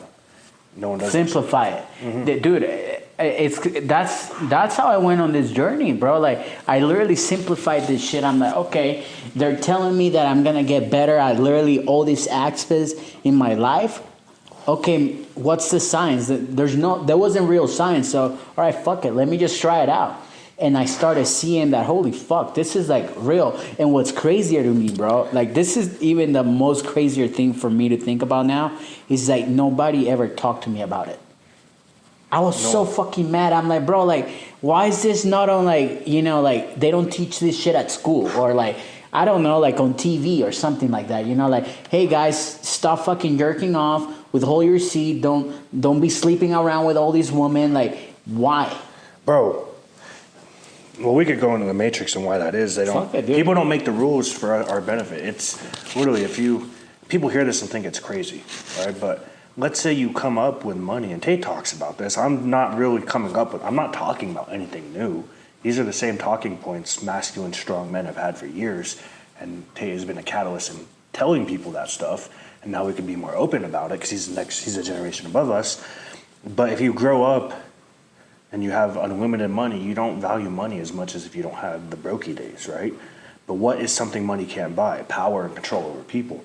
So they're not making the rules in your favor. It's strictly, how can I control these motherfuckers so I can have all the power, right? There's a lot of guys, I'm sure you can see this, like the e-commerce guys who make $1 million in a year at 22 years old, right? Which is great, but they don't value it as much because they didn't have to work those 5 years where you didn't make shit, right? There's no value in it, but they do not want us to be strong, powerful men. Yeah. It's the military age males that revolt. If you look, I don't even know what the scenario is in France right now. I don't care. I don't fucking care, right? I know there's people rioting. Who knows what it's about? But the fact that if you just look at that strictly for what it is, there's young men rioting, causing problems. They don't want that all over the world. They don't want people to revolt because then they lose their power and control. So that's probably the reason why they don't preach semen retention. Whenever I get a text or a phone call of one of my homies like going through a hard time, I tell them, stop watching porn, don't jerk off for 90 days. That is if there's one thing I could tell someone that for a male specifically, you know, just don't watch porn and don't jerk off for 90 days. Watch your life change. It's fucking insane. I mean, the longest I ever went, I think, was 36 days. Even 36 days, bro, it actually gives you power that you never knew you had. Because I was approaching women in the gym. No fucking anxiety. Dude, I believe it. I haven't been to down that long, but, you know, I've lasted over 2 weeks, and it was crazy, even the bro. 2 weeks, bro. But I don't know, like in your experience, but dude, I can feel like fucking that energy bubbling up. I'm glad, like, because I feel bad whoever gets this shit, man. Because dude, it's fucking strong, and you're like, and you can literally get that energy and put into whatever you want. Okay, I want to fucking kill it at the gym today. Yes. Bah, bah, bah. Good pump. All right, I want to put really 2 hours laser focus at work. You put the time. So to me, it's like it's been a superpower, bro. Like, and every time like shit gets hard, I just go back to that. And there's no absolute real disadvantage to it. No. Other than you having to fight yourself to have the mental fortitude to overcome it. But even then, that's a positive thing. You're rewiring that mental rule set / model in your brain. That's really what it comes down to. That's what mindset is. There's no disadvantage to it, and it has helped me. So it's been like, how long? Whenever we first talked about it, I was a few months in. Dude, so you put me on that game. You planted the seed, I think it was like August last year. I think I was 6 or 7 months in. Yeah, August last year. I was 6 or 7 months in. Yeah. And at the time I had a girl, so that's why I was like, yeah, fuck that. I don't want to be on that path. But after, I remember me and my ex, we broke up in December. And, you know, you go through those like stages that you're like, you know, fuck. You knew the relationship had to end, and you ended it, but it still fucking sucks, bro. It sucks, yeah. Dude, like, I was like devastated for a whole month. And even though I ended it on the terms that I wanted to, I'm like, fuck, dude, I'm still fucking hurt. But that's when I was like, you know what? That's when I text you, hey, what's that guy's name? Yeah. Dante John. And then I started consuming his content, like, why you need to withhold your seed? Why is semen retention, you know, good for you? Or like, why are you awakened now? Like shit like that, bro. And he opened my mind, and it actually helped me, because I was already going on the path at church, like you know, walking by God's you know, principles. And he helped me connect a lot of dots, bro. And he helped me even figure out why I was asking, you know, God, or, you know, whatever you people want to call it. I call it God, but some people call it the universe, the higher power, whatever. I wanted to have this woman in my life, attract this right woman into my life, but I wasn't even that man yet. Yes. So that's the path that I've been walking on, like, bro. Even like sometimes, like, I'll go out, I'll look at a beautiful girl, and I'm like, fuck, I know I can, you know, I'm like, I can give you some game right now, like talk to you a little bit, get me your number, we can. But I'm like, dude, that's not me anymore. And that semen retention has helped me stop me from doing that. Because you get to control yourself, like this urges, like, yeah, I wanna, you know, hook up with that girl right now, you know. Yes, bro, 100%. That's probably the biggest thing, is you overcome those internal urges to do that. And now you go into anything in business, or even whatever the fuck it is, man, and you think, wow, I could literally overcome this with no mental issues at all. It's that power, because if you could overcome yourself, you know, it's funny. I don't know if you know the name Dr. Joe Dispenza. I've heard of him. He's smart as fuck. He's like basically all this brain study stuff, and it circles back to this, is overcoming yourself. And if you could overcome yourself, bro, you walk through this planet or on this earth thinking, I am unstoppable. I think that all the time. I'm fucking unstoppable, bro. If people heard, or I say it on Instagram, I talk to myself a lot. If people thought of, if you watched me, let's say you're watching me walk down the street or wherever in a mall, and you think about my thoughts, you'd be like, this guy's fucking insane. But in the most positive way of like, I think I'm a king, I think I'm a G, I'm doing all this.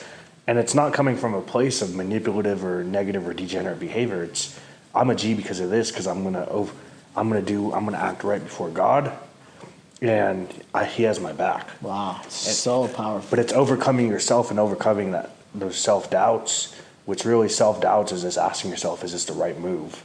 That's really what it comes down to. Because thoughts are a conversation with yourself. That's all it is. You have that lizard brain, or I call it the demon brain, and overcoming that demon brain. But it's like a shift. It's a shift, bro.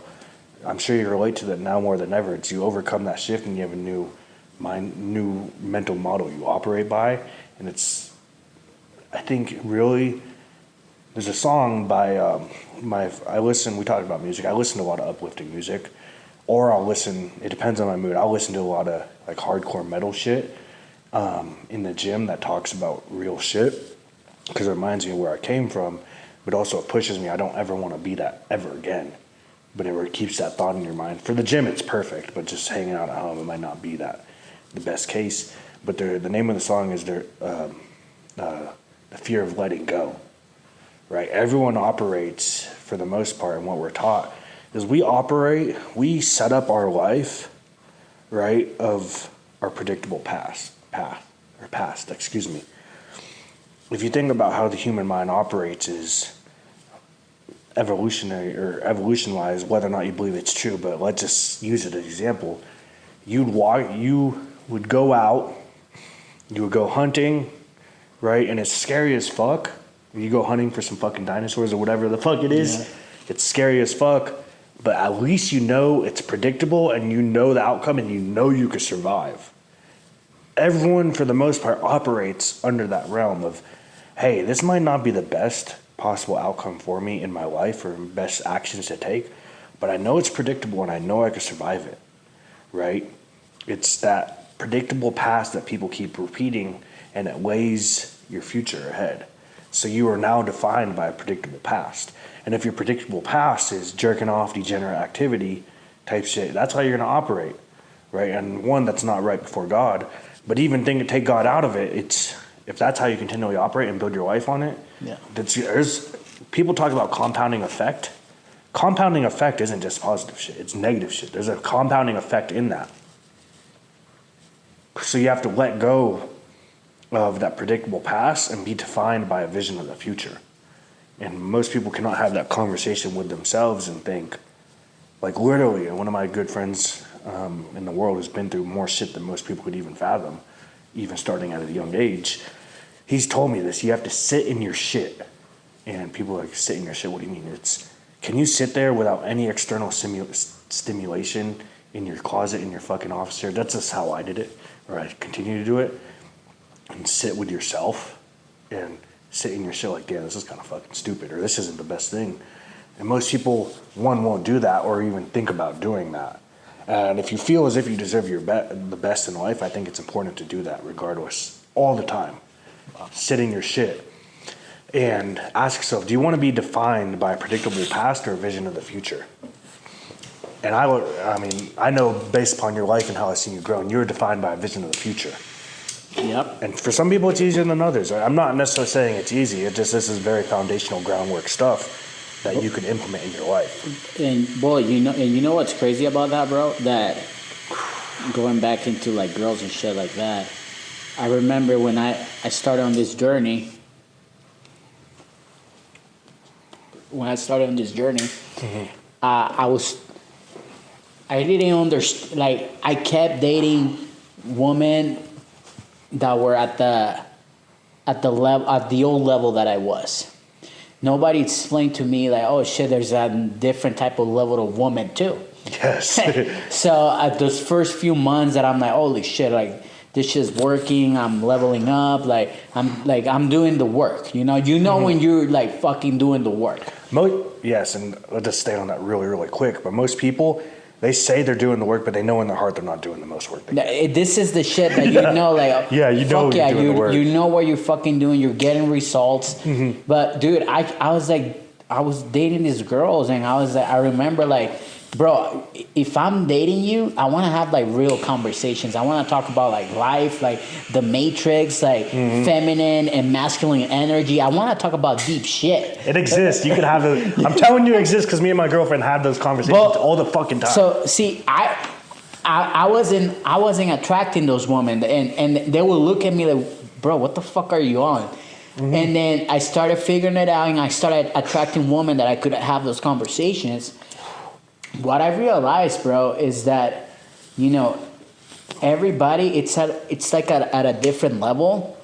Mm-hmm. You can try to bring people up with you, but from my own experience, that doesn't work most of the time. Mm-mm. They can't. They'll try to fucking bring you down, and even if you think, no, I'm good, I'm better than that. Even just being around those type of people, bro, just that energy. Negative energy, sticky as fuck. It's horrible, bro. So that's what even right now, like, if I'm gonna bring anybody into my life, fuck it. I'm not just talking about women, like anybody. You need to be operating at a good frequency, good energy, because like that energy fucking sticks to you, and I don't want none of that shit here. Not mm-hmm. around me, bro. Yeah, I agree 100%. And people hear that, bro. Let's talk about energy too. People hear energy and they think, oh, it's bullshit. But look at Dr. Joe Dispenza. They have measured this. Energy is a real thing. Everyone puts out a frequency that comes actually off the top of your head. and it's like a umbrella, right? There's energy, and it's all exchange, and that sticky energy, that negative energy sticks to you, bro, and it brings you down. Even some of the women I've dated, I'm looking back, I'm like, fuck. I was so blinded by one thing, not to say the red flags, that I ignored the red flags, which is, in a real perspective, a red flag is negative energy, right? And I think it's important to curate your reality in a way where you are setting it up in a way where, I only want to be around people with good energy. I don't do shit these days, bro. I don't go out. I don't do anything. I stay home, smoke cigars. Dude, you know what's funny? That I've realized a lot of people that conserve their energy, they don't do a lot of shit either. Yo, I don't do shit, bro. I don't do shit either, bro. Like, my life, there's a fucking routine, and I spend a lot of time by myself with the 5 people that I hang out the most, and those are very, very, like, I know these people have the fucking code of my house. Mm-hmm. I trust these people, 100%. like, because, bro, like, you need to conserve that energy, bro. Mm-hmm. And damn, I can just dissect. I like dissecting things, bro. I don't know why. It's weird. And that's probably where it came from. I don't know why I was blessed with this incredible gift. But when I was a young kid, whenever I had a electronic, whenever it was broken, bro, like it got broken, I would take it apart and learn it. So I don't know if it's something that was built into me or what. Thank you, God, for whatever gift it is. There you go. But let's stay on that 5 people thing, right? That 5 people of how you surround yourself is like, why is that the way it is? And how can I understand that on a level that could benefit me? It's, if you really think about it, it's their standards in life, right? A perfect example, let's say you and I go out to eat, right? And this guy's standard is he wants to be healthy and shit. He wants to get jacked. I told myself I'm not getting a Porsche until I get a 6-pack. So I have to get fucking jacked, right? But you just learn their standards of how they operate in life, and you want to be at that standard. That's really all it is. So if I order a fucking grilled chicken sandwich, you're gonna think twice about having that burger, mm-hmm. right?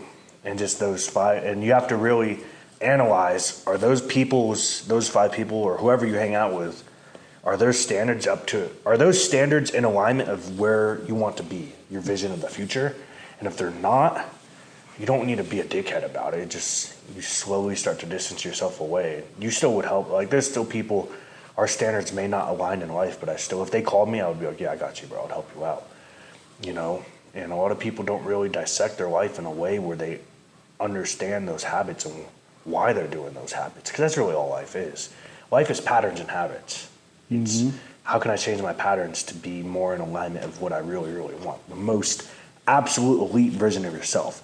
When you die and you go to see God, and God says, and I stole this from Brian Ouellette, credit him 100%, but are you that mirror image of the best version of you that God imagined or created, or are you below that? Oof. Right? That's the most elite version of yourself. It's when you show up to the gates of heaven, are you a mirror image of what God expected you to be at the end of your life? And that subconsciously sticks with me all the time, bro. And it's not perfect. I do not degenerate activities, so I don't know if you're handing that to me. I'm good. Oh, I thought but just asking yourself, how can you be the most elite version of yourself? And is it right before God? And what standards and habits do you have? And right now, I'm at a point in my life, and we need to hang out more, by the way. For sure, bro. I was literally I didn't necessarily get upset, but I was a little upset. I'm like, fuck. I don't want to say I cut out a lot of people, but I distanced myself from a lot of people. I'm like, I don't really have any masculine friends who are about the same life, but really, really about it. Not just saying it, but really about it, building their business like you do, Alex does, blah, blah, blah. Yeah. That are really about it. And I was like, fuck, I need to change my friend group so our standards of how we live and our patterns and our habits are in alignment for the vision of the future. Dude, and that's one of the reasons why I started this podcast. Mm-hmm. Because I hang out with Alex all the time. I got really people that I have in my life that are fucking most of the people in my life, they're ahead of me. Mm-hmm. And I like it. That's how it is with me too. I like it. there's no fucking egos. I'm a student of the game. I'm learning. But dude, I wanted to bring people in because I get to have these conversations, and it also helps me not feel lonely. Yes. Because if we keep it real here, dude, this path is fucking hard, man. It's very, very difficult. As a man, it's even fucking harder. Yes. Like, I don't care what anybody fucking says. I don't care if like they ban my account. They're like, fuck it. Like, it's the reality. you need to just, like, me and Alex talk about this all the time. As a man, when you go through a breakup, you know, a girl just goes to the gym, gets her hair done. That's it. You're already in the market. As a guy, we fucking need to get a 6-pack, make more money, take care of our mind. Like, we need to level up, like, for reals. Mm-hmm. That's the game, man. I think, who did I tell this? I told it to one of my sales guys, and I tell them it's one of the most daunting things about life, but it's also one of the most beautiful things about being a man, is you could create your reality to however you want it to be. I'm not saying it's going to be easy. It's actually going to be harder than you fucking think. But I think it's one of the most beautiful things out there. Yep. Because even 5 or 6 years ago when I really went down this path, is I knew I didn't want to have a boss. That was just a very fundamental baseline thing. I didn't know why. I just knew I didn't want to have one. And we know that growing up anyways. You see a guy with a Lamborghini, you're like, you don't think this guy goes to fucking school. Yeah. Or anything like that. No, you don't think not that at all.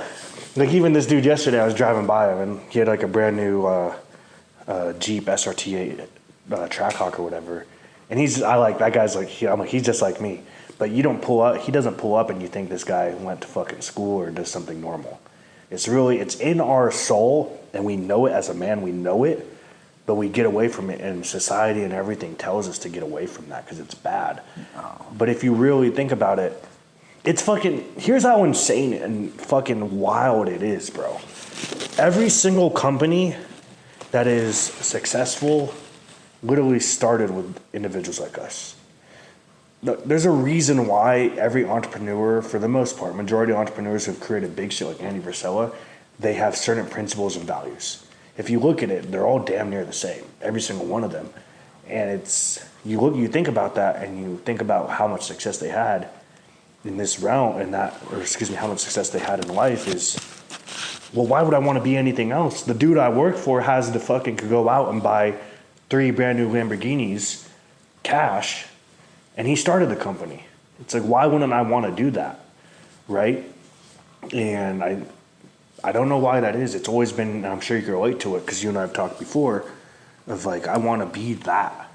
I want to do that. And if you really, I mean, we could stay on that and we could talk about it. It's just, bro, I want to be a fucking big G that does good, and there's this dude, I listened to his podcast. It was the first podcast, not the first podcast I ever listened to, but his first podcast.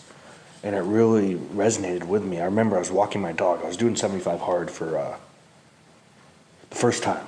Completed it. I completed it twice because I'm a G like that. Let's go.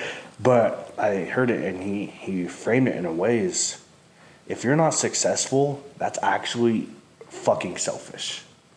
And people were like, oh no, you're narcissistic. Every man is narcissistic in one way or form. If you actually truly, that term has become diluted, actually narcissism. But if you actually think about it, if you're really about it, and you ask yourself, well, it's narcissistic or selfish or materialistic to be successful, which are all those cars and stuff is spoils of war. But it's selfish not to be successful, because I frame it in a way like this. Let's say your mother has cancer. God forbid, your mother has cancer and you're 38 years old, bro. Let's say you're 40 years old and her cancer treatment's going to cost $50,000 a year, right? And you can't afford to do that because you choose not to take a path that has unlimited financial wealth. How fucking selfish is that? When you know, especially in America, United States, you're not from here, correct? No. Yeah, I've been outside of the States, so I know how it's like in some parts of the Middle East. But that's actually really fucking selfish. How selfish is that? Is you don't want to get rich, right, and be a strong human being, both internally and physically, that you cannot afford to take care of your mother when she has cancer. That's fucking selfish. Dude, it's crazy because like I've heard, I think Andrew Tate talked about that too one time. I know I saw something on TikTok, like even recently his last podcast that he dropped with somebody, I can't remember who he was. He talked about like even when he was in jail, his life was set up in a place that... With Patrick Bet-David. Yeah, he was like, my businesses were running, my family were taken care of, like... That's a fucking man like ready, bro. Like he's like millions of dollars coming out in and out while this guy's in fucking jail, bro. That's selfless, bro. That's the ultimate form of selfless. Because he sacrificed. I don't even like saying the word sacrifice because it sounds cringy, but he committed to doing and creating that type of life. And a lot of these other guys, Andy Frisella, Ed Milet, Patrick Bet-David, all of them, they committed their life path to being as filthy fucking rich and successful as they could possibly be. And it's the most selfless act you could do. You know, it's, and there's been times like that where it's like I've helped my parents, not even making a lot of money, but I was in a good financial position where I helped my parents. I'm like, damn, I'm glad I fucking learned real estate so I could earn money like that, right? There's times where it's even with that, I'm like, damn, I could take my girl on this trip and not even look at the bill, ever, right? It's shit like that, and it feels so good. I think that is the masculine imperative, right? I love giving, right? There's 3 types of people in this world, right? And we'll touch on that, but I love giving. I love being able to, let's say I take some of my military friends out we go to dinner, and it's not even Ruth Chris, but like Twigs. You ever been to Twigs? Yeah. Like if you have 8 people, it's going to be an expensive bill for the average human being, right? But it feels so good to be like, yeah, I'm the big G. I'll take care of that bill, right? And it comes to a point where you're like, holy shit, I want to do that. I want to be like, hey, he's the fucking guy. I love that feeling because everything men do is for status, right? Ultimately, we like having status. And I love that feeling. And it's really selfish if you're not able to do that. It's fucking, one time I tried corporate sales for a little bit, bro. And I really thought about it, once again, going back to underpinning values. You're telling me I had to ask a grown-ass 36-year-old man, I'm like 25 at the time, 24. I had to ask a grown-ass man if I could go visit my family I haven't seen since I've been in the military for haven't seen, but I only saw once a year and I'm finally out of the military. Like, I have to ask some dude for permission to go do that? To go see your mom who's working a fucking shit job with my dad who's, it's not saying it's a bad job, but they're hard jobs, right? Like, that's so, one, it's asinine to me. It's like, why do I need to ask another grown-ass human being to go see my family on Thanksgiving? But it's also selfish as fuck. Why did I not set up my life in that way to do so, right? And I'm not saying don't have a job or 9 to 5, but I'm sure you can relate to this because we've talked about this before. There's times in your business where you said, fuck, I need to get another job to pay the bills. Oh yeah, done that many times. Even now I think of it like we do pretty well, right? We do pretty good. Most people would trade places with us, but I'm like, fuck. Sometimes like, should I go get in a fucking high-level real estate job that pays me $150,000 a year salary so I can invest more money into my business? Bro, you know what's crazy, bro? I have that thought every time, bro. I'm like, what could I be doing? Like, could I be like fucking doing, like helping another business or growing this other thing and take that money and put it back in here because I know I can be helpful here. It's like, it's crazy having those thoughts, bro, because that's when, in my opinion, it's like that's when you know you're deep in this fucking game. Mm-hmm. Deep in the game. And I'm not saying like, especially when you're starting out, like for me, a lot of times, like I had to go get a second job. Yeah. Because that was like I go do that job or the dream's dead. Mm-hmm. The dream is fucking dead. Dude, and I've even like lately, like I've avoided like investors now, like shit like that because like I'm like I like this hard path. I like this path that I'm battle, like bro. Fuck bro, I got to battle like I got like fantasy enemies all the time. I know they're real, but I make up a story like, yeah, that fucking guy hates the shit out of me, so I gotta beat him. Yeah. Like I'm not physically gonna beat him up, but in my head, I'm making up this shit, so I keep pushing. Do you do that? All the fucking time. I will follow my competitors on Instagram on purpose, so when I see them locking up deals or doing something, I'm like, fuck you, I'm going harder. Literally, I don't even, and it's funny, you create that culture within your organization too, that you start to create, like, holy fuck, like one of my guys, he's like, I'm going to be called, it was a few hours ago, he's like, he got off his day job, he's like, I'll be cold calling until 7 p.m. I'm like, bro, exactly. I love that shit. It fires me the fuck up. But I do the same thing. I always think about it, and thankfully I had the military career It's like, this shit's war, bro. It's not easy at all, but the spoils of war are 100% worth it.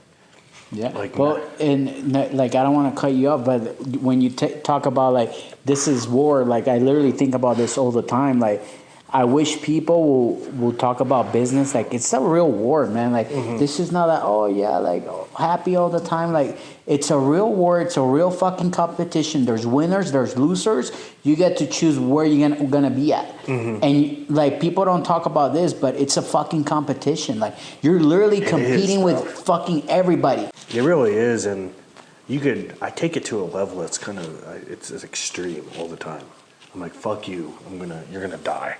No, I don't want him to die, but like, there's a part of me that's like, I don't want you to be able to pay your bills. As vindictive as that sounds, it's like, sorry, bro, I won. Dude, and it's a beautiful thing about life, though. Here's the thing, like what I've noticed from like a lot of this, like the real ones that like they're sharks. They're like fucking go-getters. They think like how we're talking about right now. They're not gonna talk about it like this, like openly, but you gotta like think about Kobe Bryant. Like he thought about that way. Michael Jordan. Like I study Michael Jordan so much, like his playing career, that I'm like, bro, I get it why he was the fucking GOAT, bro. Like this motherfucker didn't care about anything, bro. It was all about winning or nothing, bro. I think it was either him or Kobe that mentioned, if you're not going to take the shot or step up, just pass me the fucking ball, type shit. Yeah, bro. You're like I think even Michael will make like his teammates cry, bro. Yeah. Like grown ass man cry, bro. Yes, and you know what's funny? I feel better when I push, and I love being pushed too, by the individuals around me, where that's the mindset. I had a very hard conversation with one of my guys. We talked on Zoom for like 3 hours. He lives here locally. I have a guy in Ohio and a guy here. We talked on Zoom for like 3 hours, and it was a very, very hard conversation to have. Bro, you're telling yourself all these things in your head that they're a shield to prevent you from working a little bit harder. And it's framing it in a way as you have to understand this business, whatever business you choose, is incredibly difficult, and you have to be willing to go to fucking war. It's insane, and you have to have killers around you, and it helps you. It's a very powerful thing because it's not 1 + 1 = 2. No. Like if you and I, let's say we started a business, I know that business would thrive, 100%, because we're on alignment with going to war every fucking day. Right, and it's a good thing to have. Men have gotten away from that. In the military, it was a normal thing. Fucking, we get off a shift and you're snorting pre-workout in a fucking overseas tent. And you're like, I'm gonna try to outlift you. And it's one of the healthiest things ever, because a lot of people, and I'm sure you can relate to this in certain parts of your life, I get closer to people when it's times of struggle. Misery loves company, but it's a time of struggle and you overcome that shit together. That's why all these challenges and these men's challenges exist, is like times of struggle bring people closer, because you can resort back to that baseline as opposed to the polar opposite, which is, love everyone, blah, blah, blah. No, yeah. And I've tried that. It doesn't work for me, bro. Work. It doesn't work. Shit got worse for me. Like gain 50 pounds, all that shit. And if we could really get back to that in a healthy way, not to a point where you want them to fucking die, but in a healthy way of like, you ran 3 miles in 22 minutes, I'm going to do it in 21 minutes. Something as simple as that, there's no real disadvantage to it. So you're going to learn how to win even more. And 2, it makes you better. And it just goes back to the thing I've been saying. If you feel as if you deserve the best, why don't you not act that way? Well, instead of showing off, show up for yourself. That's powerful. Dude, that's so powerful. Well, dude, and just to wrap it up here, one of the last things that I like to ask all of my guests, and I know it's a hard question, and it doesn't have to be like super like deep on it, but right now where you are, because life is about seasons. You're always on like one of my this guy that I used to like do a lot of like energy work and stuff like that. He will talk about like life, it's about contraction and expansion. When you're contracting, there's going to be an expansion coming. It's just the cycles of life. Yes. So right now, what's something in this season that you're in that you're grateful for? I am grateful for the shift of more so in life, not of having a baseline of production that I could rely on and having those standards that I know I could do it. And I'm grateful for the lessons that are coming that allow me to expand. Wow. I know for me, I added these 2 marketing channels, and this is just a business thing, but it applies to all realms of life is, I mean, let's just stay on gratitude for a second. But when people talk about gratitude, I think I used to practice it a lot every day. But how often are we grateful for the hard, negative shit we've ever been through? It's always like, oh, I'm grateful for the bed, grateful for the car, grateful for this house. But how grateful are you for those lessons learned? Yeah. And no one very rarely thinks about that. And for me, I'm grateful for everything I learned about that allows me to reach that next level. I'm going from production to momentum. So I think about it like, all right, here come the fucking wars and battles I got to fight so I could be at a higher level in life. If that answers your question. Dude, no, so good, bro. Well, dude, I want to thank you for coming by, bro. Thank you for giving us game. So people here, where can they follow you? What's your social? What's your social security number, credit card, bank account? Hey, my credit ain't the best, bro. I fucked up. I fucked up in the beginning, bro. Oh, well, okay. It's good. Next time we have you, you can give us that. No, just Instagram, Brian Ouellette, Brian Ouellette _ at Brian Ouellette. Instagram's what I use. Facebook, I'm a professional Facebook comedian. Oh, yeah. I don't know if we're friends on Facebook. Yeah, dude, I see your shit. You talk shit. But you know what? That's smart. Because it gets people talking. It gets people rolling. So I see it like that's fucking genius. Yes. I thought about being that's why this semen retention and stuff, Yes. That's going to go out. That's going to throw people off because I'm all about motivation and shit. But I fuck around more than what people can imagine, bro. Because people, I think social media has now created a landscape where the motivational thing, like we are past a point where it's, all right, bro, I know I need to have a good mindset and shit, but I think as if we're now getting to a point where I need practical information that'll help me succeed. And I think that's one of the reasons why the Tate brothers have been so monumental in their rise to fame is because they're literally giving young men like us things, it's practical advice. Yeah. Like don't be degenerate, don't jerk off. Be a good person, make a lot of money so you can take care of the people around you. Yeah. But it's the right thing because it's being attacked so hard from the other side. Yeah. And I think that's one of the things where I think our landscape and social media is starting to shift is away from the perfection, but practical, real world shit. Yeah.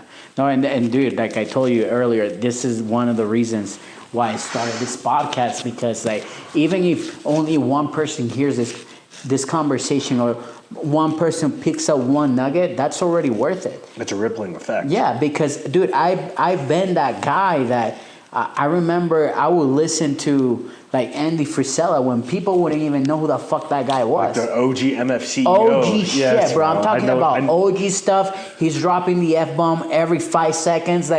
Dude, and I'm like, fuck, dude, this is what I need to really level the fuck up, you know? That's how it was for me. Okay, sorry, I know we're wrapping up the podcast, you're good, bro. but it's super cool because I remember when I first started my first business, I DM'd him on Instagram. And he didn't reply, he was doing big things. I don't, understandably so, but now we follow each other. I was literally DMing him today, and but now I remember a few months ago, and I screenshotted that first message I ever sent him. I'm like, hey, I sent you this a few years ago, right? And I want you to know I'm thankful for your stuff and what you put out because I just had my first $100,000 month. Wow. Because literally, and it's it took 4 or 5 years, like he literally talked about. But I'm like, holy fuck! It's crazy how everything comes back full circle. And now it's you and I. We're trying to reach that multiple 7-figure mark, bro. And it just continued to go on and on and on. I can look forward to my kids hearing this one day and be like, Damn, my dad was a G back in the day, bro. Yeah. But yeah, well, anyways, guys, thank you for listening up.